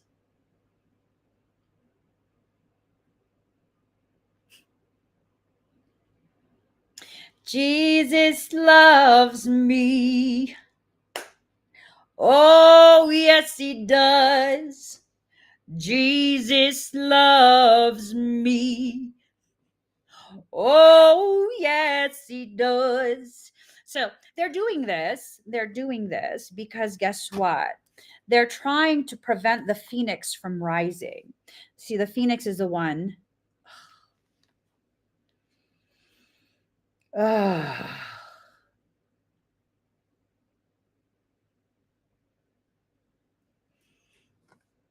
know that's why you made me so little and unassuming. I'm not that little. I'm full grown Asian. Anyways, I get it. I get it. They're trying to prevent the phoenix from rising because the phoenix is the one that will hold the world together through the change. Ugh.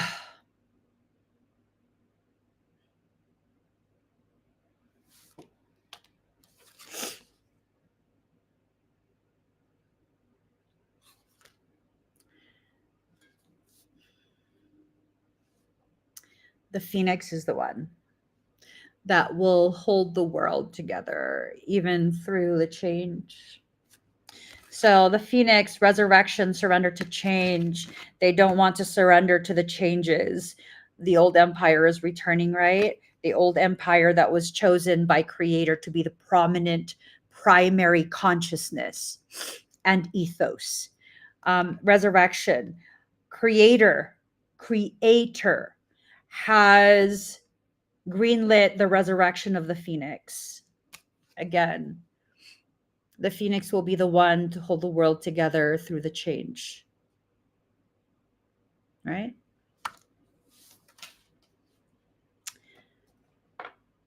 So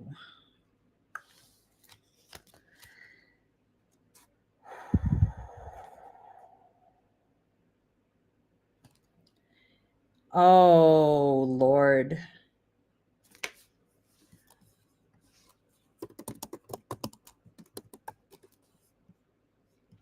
One second.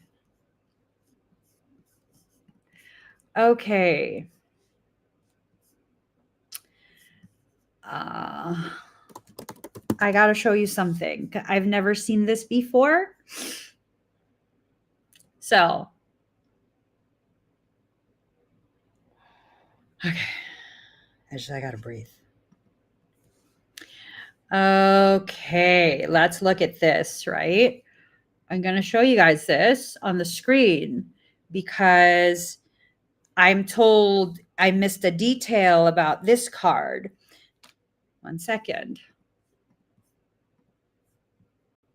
You know what this is? The red mark. This right here. That's Greenland and its location on a world map. Here's the United States, here's Africa, here's South America, right? So,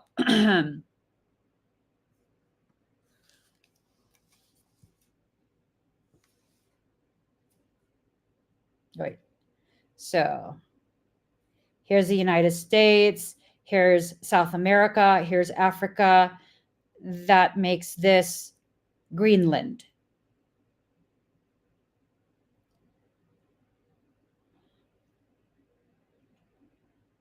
Why are there no clouds? No icy feeling, no attempt to conceal, except here. Here.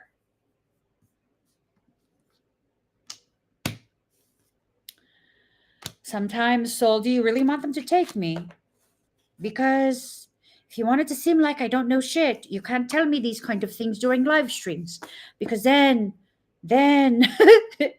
my autistic mind goes hyper focused, like, oh my God, I gotta find out what that means. I gotta confirm it. And then I get confirmed. And then it's like, oh, I guess now they know that I know.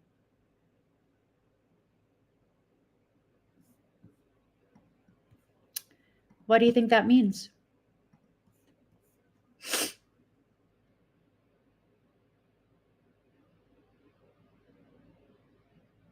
What do you think that means?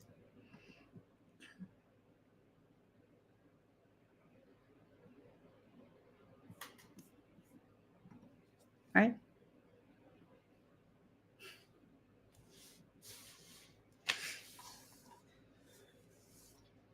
It means that things are coming to fruition, that there are certain things that will reap what they've sowed and it will be in abundance, right?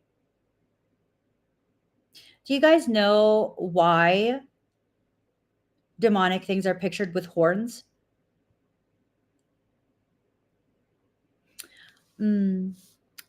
Tessa says your tears are giving off the energy of being defeated. Did you realize, Tessa, that you receive information but then filter it through your own traumas? So what does that mean? Are you reading me and my energy, or are you receiving it in the way you see the world?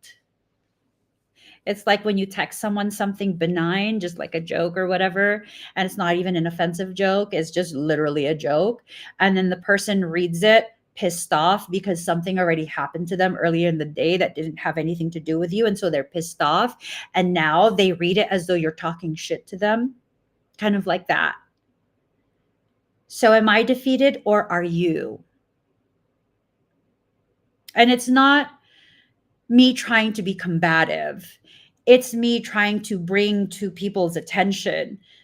And I do this too. If I'm in a pissed off mood, I will read something as though the person is being absolutely rude as fuck and intentionally antagonistic, whether they are or not. I'm not even considering that because I'm pissed off. That's how I'm receiving it.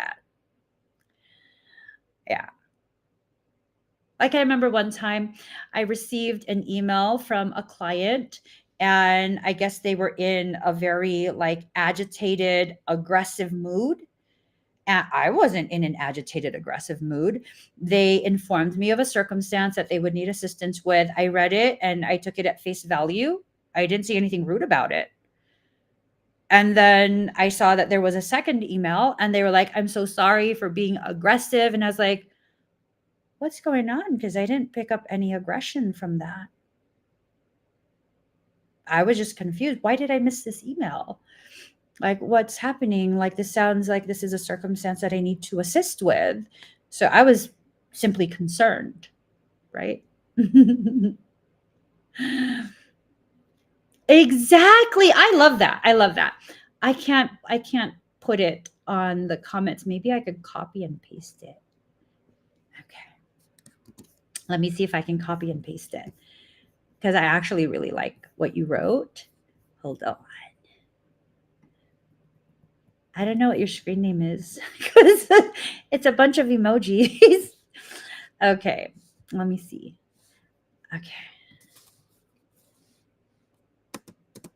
So I'm just going to go ahead. I was able to copy and paste. I'll put it on the screen. Oh, they don't post your emojis. I'm sorry. Yeah, they didn't let me post comment the emojis. But what Emoji Man wrote, oh, it did. Okay. What Emoji Man wrote, if the window to the world is dirty, our view will be obscured, at the very least distorted. at the very least, right? So thank you for that comment. I love that. I love the way that was worded, you know? I changed it and have to wait 7 days to change it back. I hope that you don't mind what your screen name is. In 7 days, you will have a new name and we shall welcome you as a new person. But I love that. I love that. I really, really do. I know that sometimes my window can be a little bit smudged with fingerprints and dust and whatnot. And when I realize this, I have to take it upon myself to wipe my windows clean. So I'm supposed to wear glasses, supposed to, but I typically don't. Why? Because I'm too lazy to wipe my glasses. But here's the thing. When I go to the gym, I feel very disconcerted because I can't see far. But let's be real, I can't see far regardless. I need prism glasses. But when I have my glasses on, at least I can see people's faces up to a certain distance. So I can tell if I'm picking up energy, I can see their face and I can understand what's happening, right? And I could just calm myself down. If my glasses are smudged, because again, my face is constantly moisturized, my glasses will have smudges and then the world looks very hazy. Literally, very hazy. And it helps me get through the workout because then I feel like this is no big deal. It's like I'm in a dream. That's me being a Delulu Piscean. But at least I'm clear about who I am. And I don't project anything onto other people. We have to be careful about projecting. We do. And I'm not calling this out because I'm offended. I'm using this as an opportunity to talk about something that is very important for us. If we cannot see that our vision is distorted, we then cannot have the clarity that it is us choosing the most distorted option that leads to our suffering. I don't want you guys to suffer. I don't. I know what that feels like, so I don't want it for you guys. I'm not offended. I'm inspired to talk about something.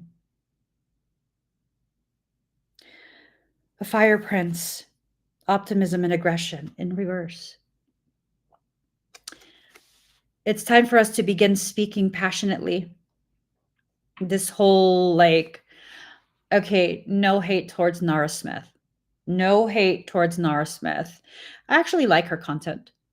That's shit I used to do back when I didn't live stream at all. I didn't speak that way though. I definitely wasn't dressed all fabulous. She has fabulous style. Yeah, she has amazing aesthetic. She does. She does. Beautiful gal. Beautiful, beautiful gal. Beautiful family. People want to tear them down because I don't know. But yeah, I'm not here for that. I will say though, I highly doubt those beautifully curated videos, very beautifully done. Those beautifully curated videos and the manner with which she speaks in the voiceover, I highly doubt that's representative of the reality of her life, her character, and her true demeanor. I don't know what her true demeanor is, but I don't think it's that. I think that's a character that's presented as her public image. It's a beautifully cultivated public image. It is. That's some marketing genius right there. It draws people in. People love when you present yourself as weaker than you actually are. I believe this woman to be highly intelligent, very business savvy, very business savvy. She knew how to market herself in such a way that would draw tremendous amounts of people. That's her intent. And she did it very successfully. What's your intent? The aesthetic needs to match the intent. If you want that perfect hoity-toity type aesthetic,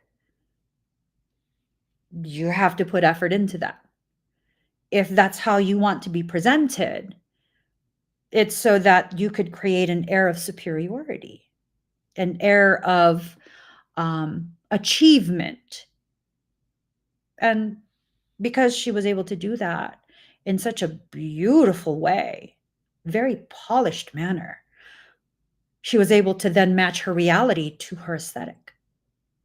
She was able to go ahead and generate the income that matches the aesthetic that she presented.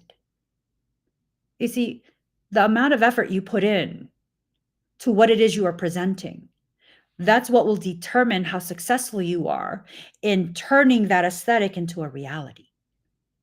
I don't want that aesthetic because I don't want that reality. I do love the making everything from scratch, but I also love to speak in my authentic voice. This is my authentic voice. I used to speak in a different way. It drew a lot of people in because people love to view me as someone who was fragilely weak, needed to be protected, that I'm not strong, and I am a stereotypical fetish because I'm Asian. And at the time, I looked very young, but I wasn't. Surprise! Yeah, no, I've had people years ago come into the live stream and try and like trigger me. I had a lot of trolls on Facebook. I had fun because I'm a troll too. They didn't know. They thought I was just a spiritual girl, right? So they'd come into the live stream.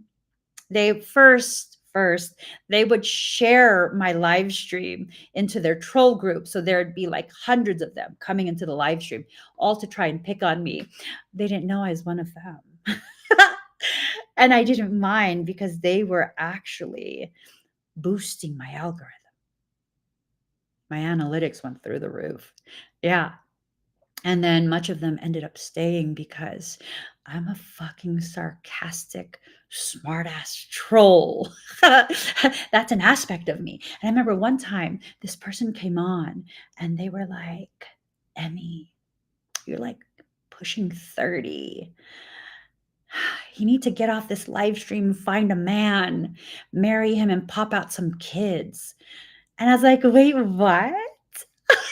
I got excited. Everyone in the comments got really offended. Like, what the fuck are you saying to Emmy? You're so fucking rude. And I was like, no, wait, what? How old do you think I am? Because at the time I was almost 40 and I got hella kids and I've been married for 26 years. And I was like, wait, don't block them. Guys, how old do you think I am? I want to know. Don't stop in the middle of complimenting me. Don't just go silent. That's so rude. Ew. Tell me though. Give me a number. How old do I look to you? And I couldn't say shit. They couldn't say shit. Right? Because why? Because although their window was dirtied by their own life and life experiences, and therefore the way they saw the world and the people of the world was very distorted. Your distortion ain't got nothing to do with me, boo. I'm not fucking insecure in that way. I'm insecure in other ways, but not in the traditional ways. Like there's things where I'm like, am I enough? Like, I mean, if you're going to have me affect people's lives, I want to make sure I'm not doing it in a negative way. Like, am I enough for that? That doesn't pop up very often, but those are one of my insecurities, right? Where it's like, I want to make sure that I'm worthy of that type of thing. A lot of people think that just because I'm a woman, I have the insecurity of being, not skinny enough, not pretty enough, not young looking enough, and yada, yada, yada. No. As a matter of fact, my fucking belly broke my I broke my waist trainer today. Bitch, what the fuck? I thought I put on the bigger waist trainer, but apparently, because I didn't look at the size, I was rushing. I put on the smaller one. And I was like trying to make it the tightest. I was like, oh, my belly got bigger. This morning I was like, just put on the second row. You're fine. You don't have time to look for the other waist trainer or anything like that. Just put it on the second row. That's it. So I go and I work out and it's on the second row and it's fine. It's fine. It fits me. And then when I go and take it off after I get home from the gym, I notice that part of it tore on the inner lining and I look closer and I broke the ribbing of the boning. It's metal. It's a metal bone. My big ass belly broke the bone, the metal spring bone. And I was like, bitch, what a fool. How'd I do that? Now I need a new one. And I'm not even ashamed. I didn't even feel bad. I was like, bitch, you didn't even do ab work today. Good thing, because you would have stabbed your stomach. But I got a lot of jelly for my roll. So there's a lot of insulation. It'd be okay. It would have been a flesh wound. But it turns out, here's the thing, right? Again, going back to that idea of being ridiculously distorted in our view of ourselves, it makes it sound like I am like grotesquely something. No. The smaller waist trainer that I put on that I thought was the larger waist trainer because I feel very bloated, I'm on my cycle. It's actually an extra small. Yeah. So I'm over here like, girl, that's a lot of jelly in that roll. And I didn't even realize that I'm actually not as bloated as I think. I just feel bloated. How you feel is not the actuality of what you are. It's not always aligned. It's not always aligned. It's just not. I feel like my arms are still pretty flabby.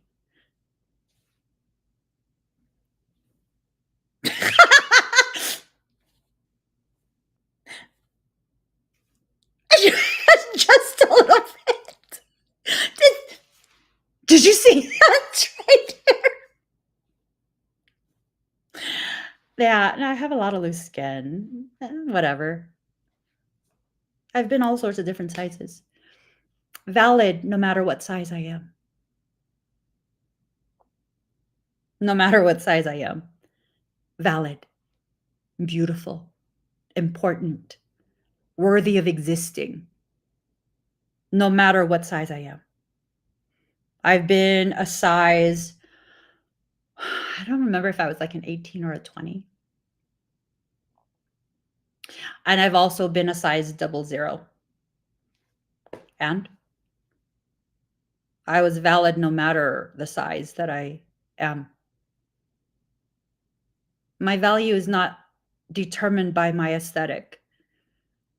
I'm still in gym clothes, wearing my husband's sweats. Does that make me less than? My hair is like this because it was super greasy from the workout. And no, that's not true. It is also from the workout. I haven't washed my hair in like 3 days. What? What? You think that stopped my husband from sniffing me? All up on my neck. No, I don't care. You need to make sure the people that are around you are the people who accept you as you are, where you are, and love it. Not the people who are with you in hopes to change you, in hopes to mold you, in hopes to turn you into what they say you should be, because that's not love. That's not love. At no point did I ever feel from my husband that I was less worthy of his love because of my size,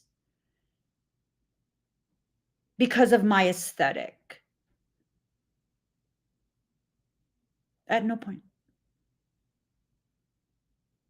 At no point.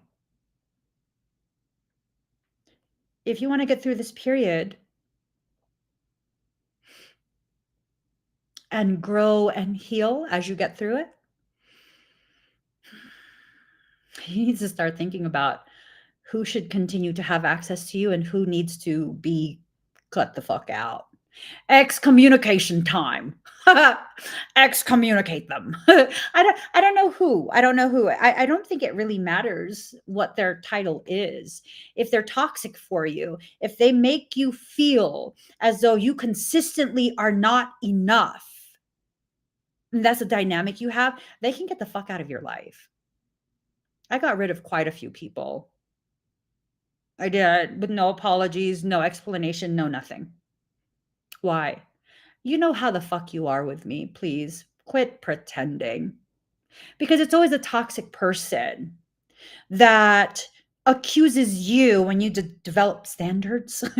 They accuse you of not being able to take a joke, of tripping, being too sensitive, being so emotional. No, I'm pretty sure it's just because you're an asshole. I'm tired of it. And I don't want to deal with it.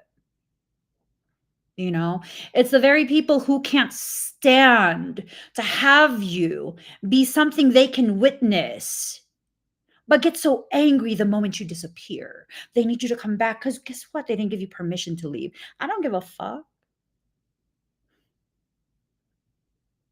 And they're usually the people who feel entitled to you. They cause you to feel obligated to be loyal to them because why? Because they're insecure?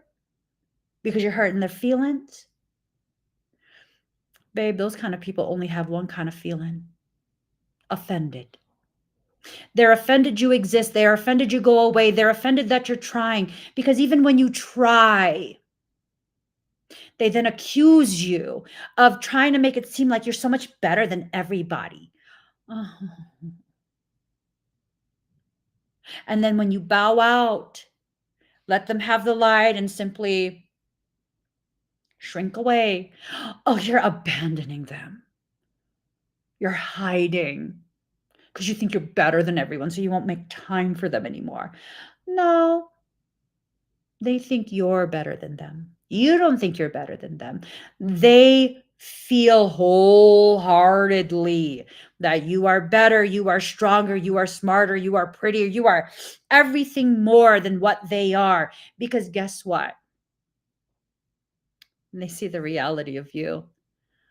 The reality of you that you don't want to see and you are scared to accept. They see it and it causes them to recognize where they're at within their life. That's why I offend so many people. It's not because I try. It's not because I think I'm better, because I genuinely don't. It's because they think I'm better. I don't know why. I don't know. Fuck my head. I don't function like that. I don't know why. I just know how this pattern goes. It's never going to end well for you as long as you're trying to make it end well for everyone. Cut your losses and do what needs to be done. Focus on yourself.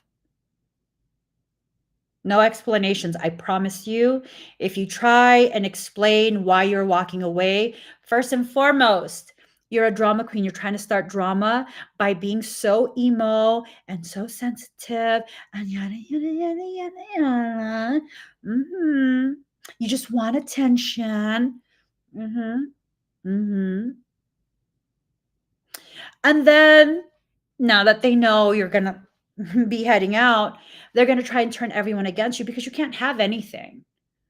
All of that is theirs. All those human beings that are autonomous are theirs. You can't have any of that. Right? Right. I mean, they don't even like those people, but that they belong to that person. You know, I have a sibling that's like a raging fucking narcissist.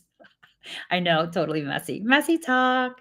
Anyways, I have a sibling that's a raging narcissist.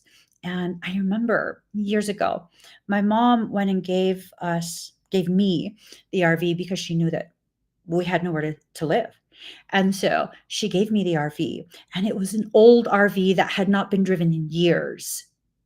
I mean years. It was parked on the side of my mom's house. The wheels had cracks in it. The engine didn't even start. It was seized. It hadn't even been started. The batteries were all dead. Mold was starting to grow in the RV.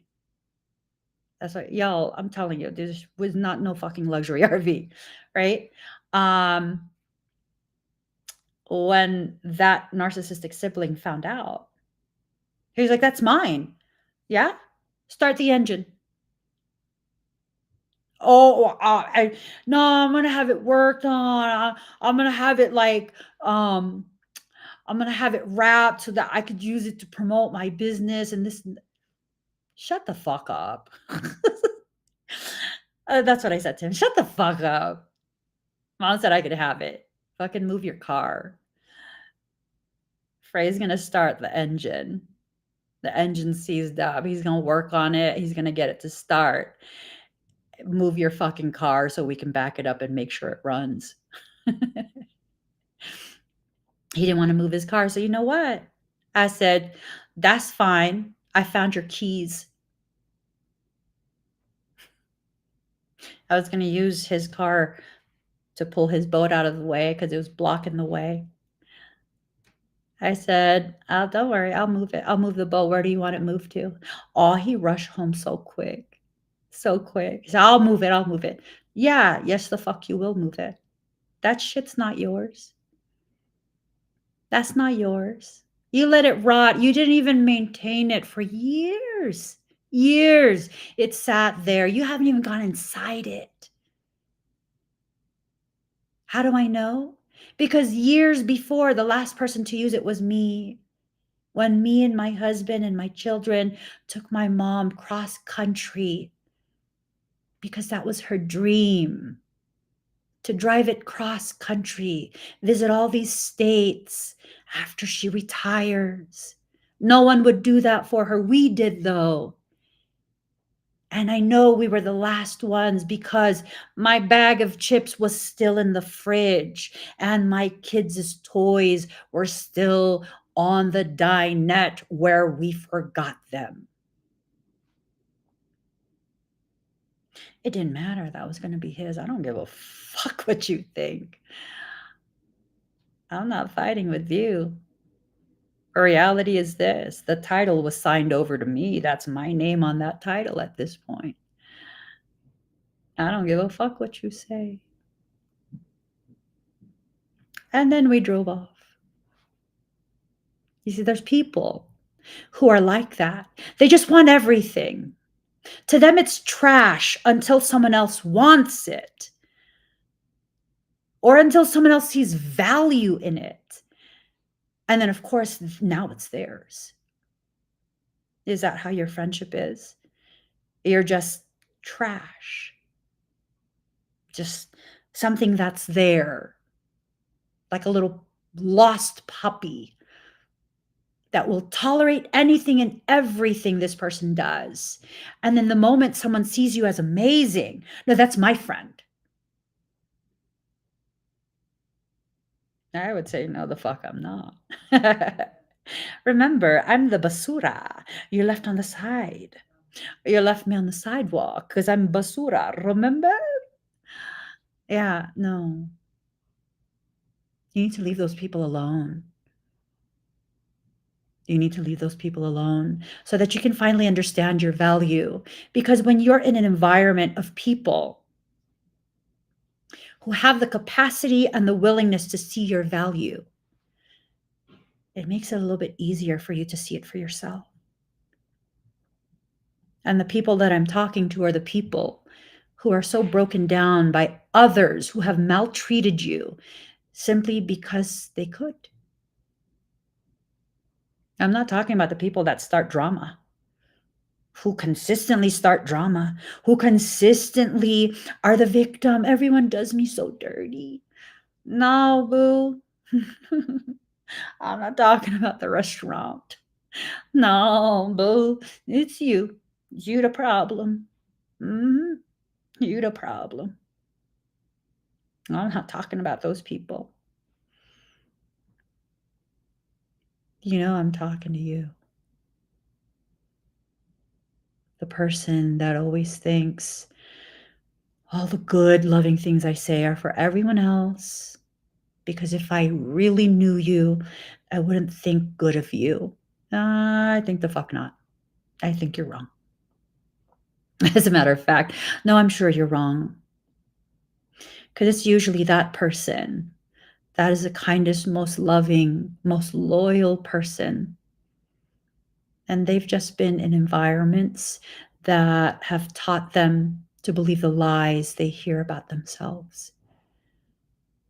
Yeah. Yeah. So,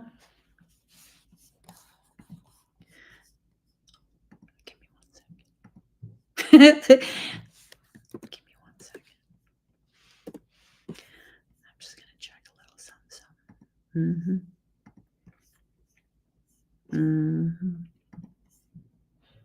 Mm-hmm. Mm-hmm. Oh, happy day. Oh, happy day. Oh, happy day. Mm-hmm. We'll leave that for now. So, last 2 cards. The Rainbow Prince, Compensation and Perseverance. This came out before too. Ooh, and this card as well. Mm-hmm. Excuse me. These 2 cards came out the last reading, but they were both in reverse, right? I believe it was both in reverse. Compensation and Perseverance. So this was indicative of how dark things, dark forces, they were going to continue and continue and continue until they were compensated. They persevered until they got what they wanted. And then there was that demonic that was watching the well of wishes.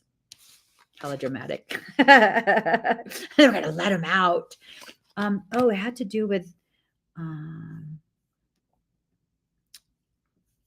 it had to do with a deep sea Atlantic semi-submersible oil rig. And that's currently in the Norwegian Sea. The Norwegian Sea is, guess what? Right by Greenland. Dun, dun, dun. I'm serious. I'm serious. We were talking about this last live stream. So that they were going to drill a rig was going to drill an oil well, a deep sea well, and the old well watcher, just like crazy ass shit, right? But now the energy has changed. Yeah. Demonic things always think they're slick.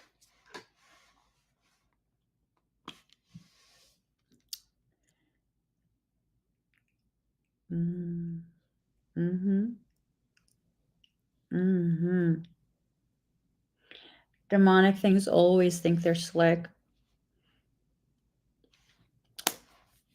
Yeah, hold on. Yeah, that's perfect. Perfect. Evidence. Evidence is piling up. You know, in some countries, if you try and feign insolvency, just I don't know why this is coming up. If you try and feign insolvency and you have an injunction in place because you've been found guilty of crimes, and you go ahead and you violate the injunction, which normally would carry a fine because some people are fucking stupid, right? And they don't realize. You know what happens? Well, what happens for some is when your lawyer is a fucking badass and the best that money can buy. The lawyer then goes ahead and insists to the court that in lieu of the fine due to insolvency claims, we would prefer jail time.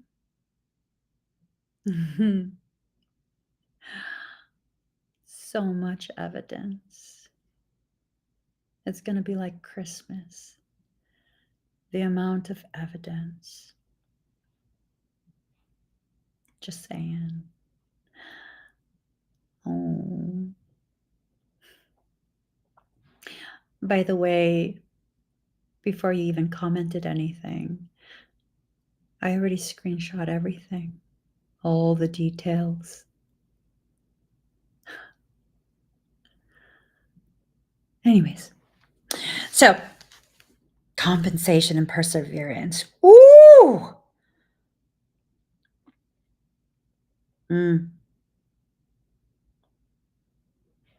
Damn. This is one hell of a message. Oh, I did.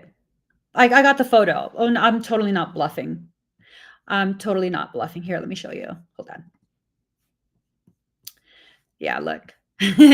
I'll show it. Hold on one second. I just gotta get back to, oops. No, I can't find the window. Hold on. I'll show you guys. People think that sometimes because they're full of shit that I would be bluffing too. Let me show you. Right. Here. Screenshot. Hold on. Yeah, screenshot. Yeah, here's a screenshot right here. You see? It's the screenshot. Screenshot. Yeah. It has even TikTok on there. So yeah, I absolutely zoom in, zoom out, zoom in, zoom out. Yeah, it's a screenshot. Yeah, I totally schmodally. No, don't ban it yet so that we can further document the evidence. Yeah. Oh, I keep all the screenshots. Oh, happy day. Oh, happy day. Oh, happy day.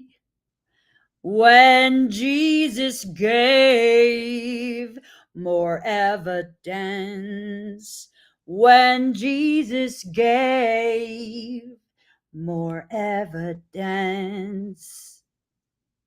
to put you in jail. Oh, happy day.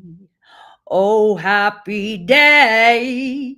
Oh, happy day. La la la la la la la la la. You're going to jail. La la la la la la la. He's going to jail.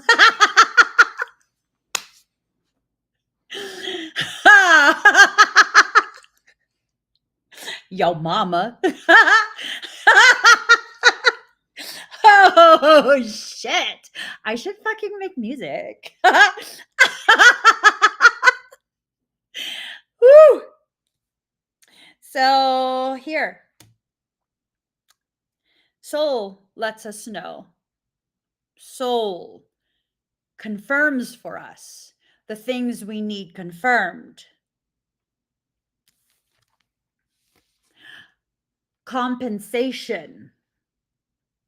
I will be compensated. Perseverance. Simply remain open to what creation brings you. There are dark things that will try and fuck around, but they will also find out. You don't got nothing else to comment? Oh. Yeah. Ain't that some shit? Oh. Oh. That's too bad, right? That's too bad.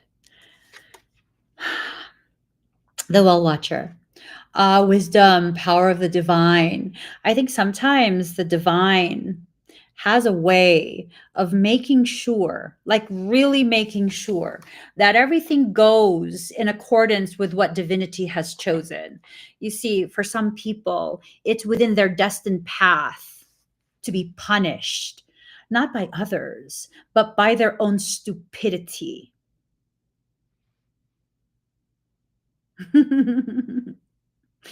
There are those who have gotten away with everything in their life, their whole life, because they have a tantrum, because they choose weak people to pick on. And then guess what happens? Even their soul gets sick of their shit. And then you know what happens? Their soul allows the demons to whisper in their ear, pick on Emmy. She'll be easy to pick on.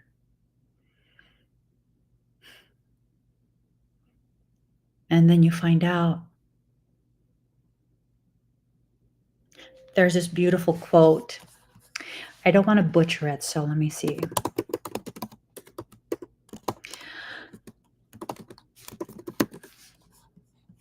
Okay, let me read it. If you had not committed great sins, God would not have sent a punishment like me upon you.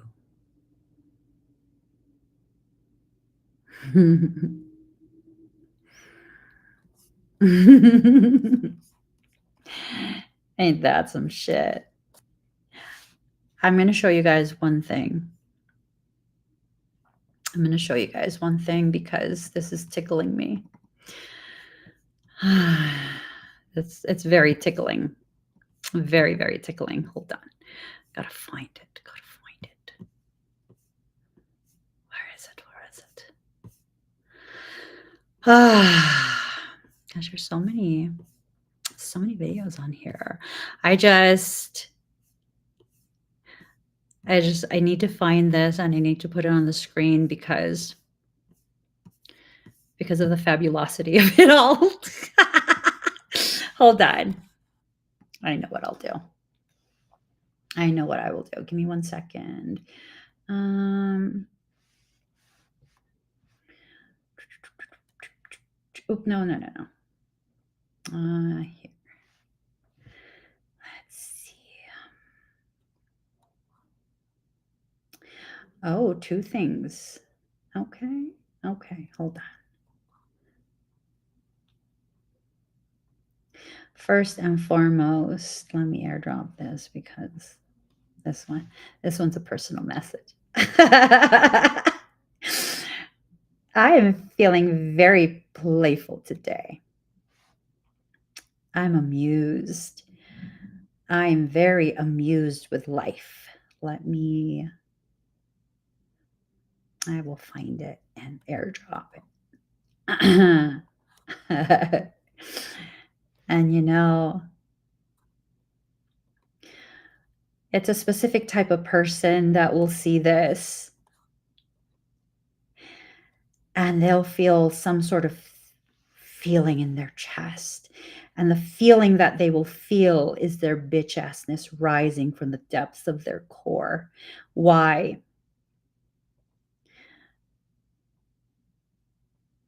Because they'll know I can kick their fucking ass. 1 second. I'm almost there. It's like the build up to the climax. 1 second. Be patient with me. 1 second. Yeah. You guys, there's a person in existence that thought they took my niceness and my patience as weakness, and they decided to spend years of their life trying to threaten my safety, which is not okay. That is not an okay thing. And at one point,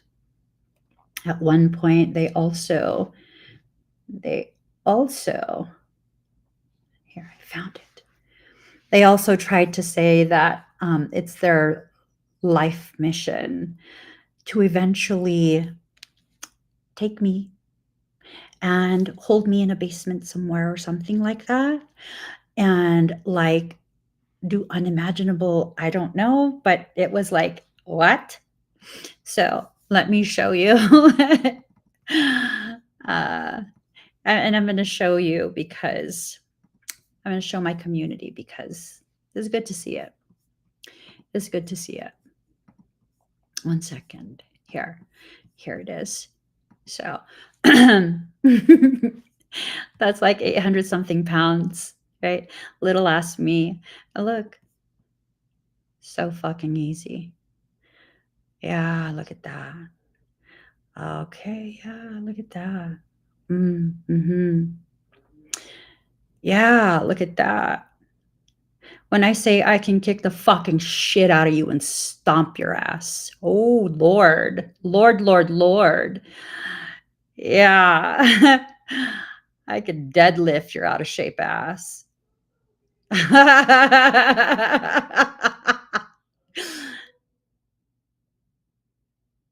I'm telling you. I'm telling you.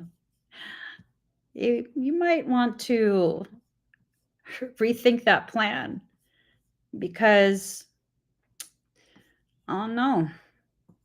Oh no. I think you're not going to have the results that you expect if we happen to be in the same space because I don't have mercy on bitch asses. I just don't. I just don't. So, final message. Here. This right here. This right here. This right here. Because I'm also feminine. You know what I mean? I'm also feminine. So, let's see. This right here.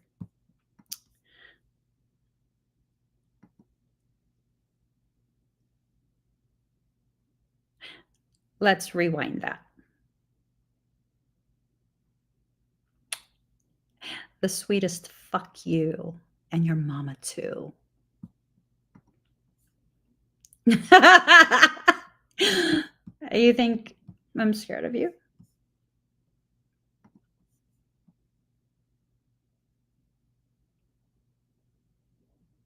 You think I'm faking my lack of fear? You know what I know you're scared of? You thought I married some twiggy little dude? You were talking mad shit to my husband who just let it all slide because he's professional. I let it all slide. Why'd you stop talking shit about my husband the moment you saw how fucking massive of a guy he is? Hold on 1 second. Since you're on here, I know you're still on here. 1 second. Y'all need to see this. Hold on. This one is also really good. Remember how you also said something about what you plan to do to my niece, my 2-year-old niece, who I've never even shared her name or anything online, but you took it upon yourself to send all these emails of what you were going to do, right? These like horrible things. 1 second, 1 second. I'm almost there. Oh, here, hold on, okay? You see, because your Magellan ass thought, because I'm Asian, you, I know you know you're racist. I know you know. What you didn't realize was we're not stereotypical Asians, my family. Hold on, okay? Hold on. You need to see this. You see this? That's my brother. That's her father.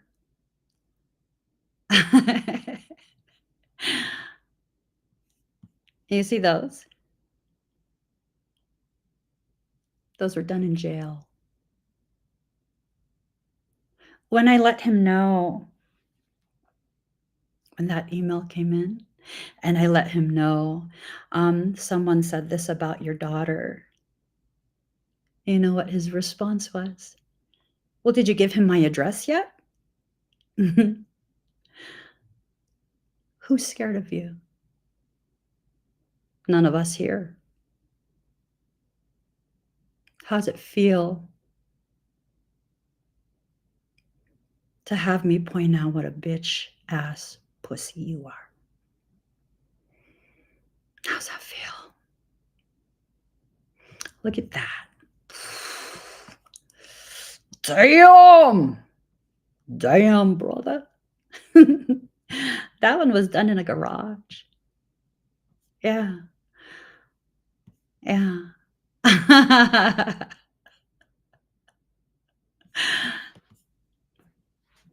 Just because I don't share those type of details for the privacy of my family. Don't get that shit twisted. Don't get that shit twisted. See, people, if you show fear, it emboldens bitch asses who are trying to present themselves as predators. Do I look afraid? Do I look afraid? And I would dare you to tell your legal about this. Oh, she's threatening me. I feel unsafe. Fucking little snitch. What a little bitch ass snitch. She threatened me. I have the screenshot. I'm taking this to court.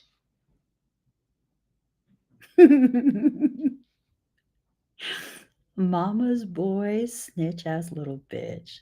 Fuck out of here. Don't get your feelings hurt. You rolling with the big girls now. You got your feelings hurt, huh? You got your feelings hurt. You stop commenting all of a sudden, huh? Damn. Oh, damn. Why don't you ask me to curse you with Lilith? Oh, okay. All right, guys. I gotta go because I have better things to do. But y'all, did you see my brother's fucking development? Shit. That's not far off from my husband's size. This motherfucker thought that I married a puny ass guy. Oh, shit. Here's my husband. Hold up, y'all. Here's my husband. Hold on. My husband was washing his hands in the bathroom. I promise this is the last thing I'm going to show. My husband was washing his hands in the bathroom, right? And this isn't even him at his biggest. He was just like trying to work on some fitness. My husband washing his hands in the bathroom, like, Daddy, what the fuck? Don't move. I gotta take a picture of this. Hold up, hold up. Hold up. Hold up, hold up. Let me just get this just right, okay? Just right. Look at this. Who's your daddy? You need a daddy? You need my husband to be your daddy? Damn. Broad ass shoulders, beefy ass man, I'm saying.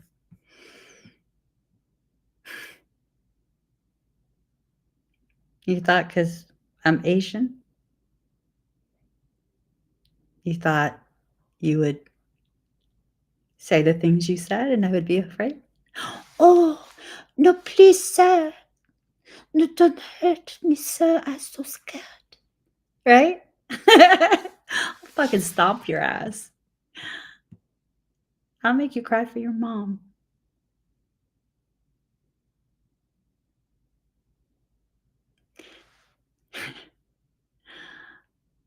You'd be lucky if it's just me.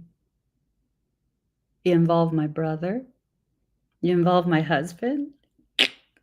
Damn.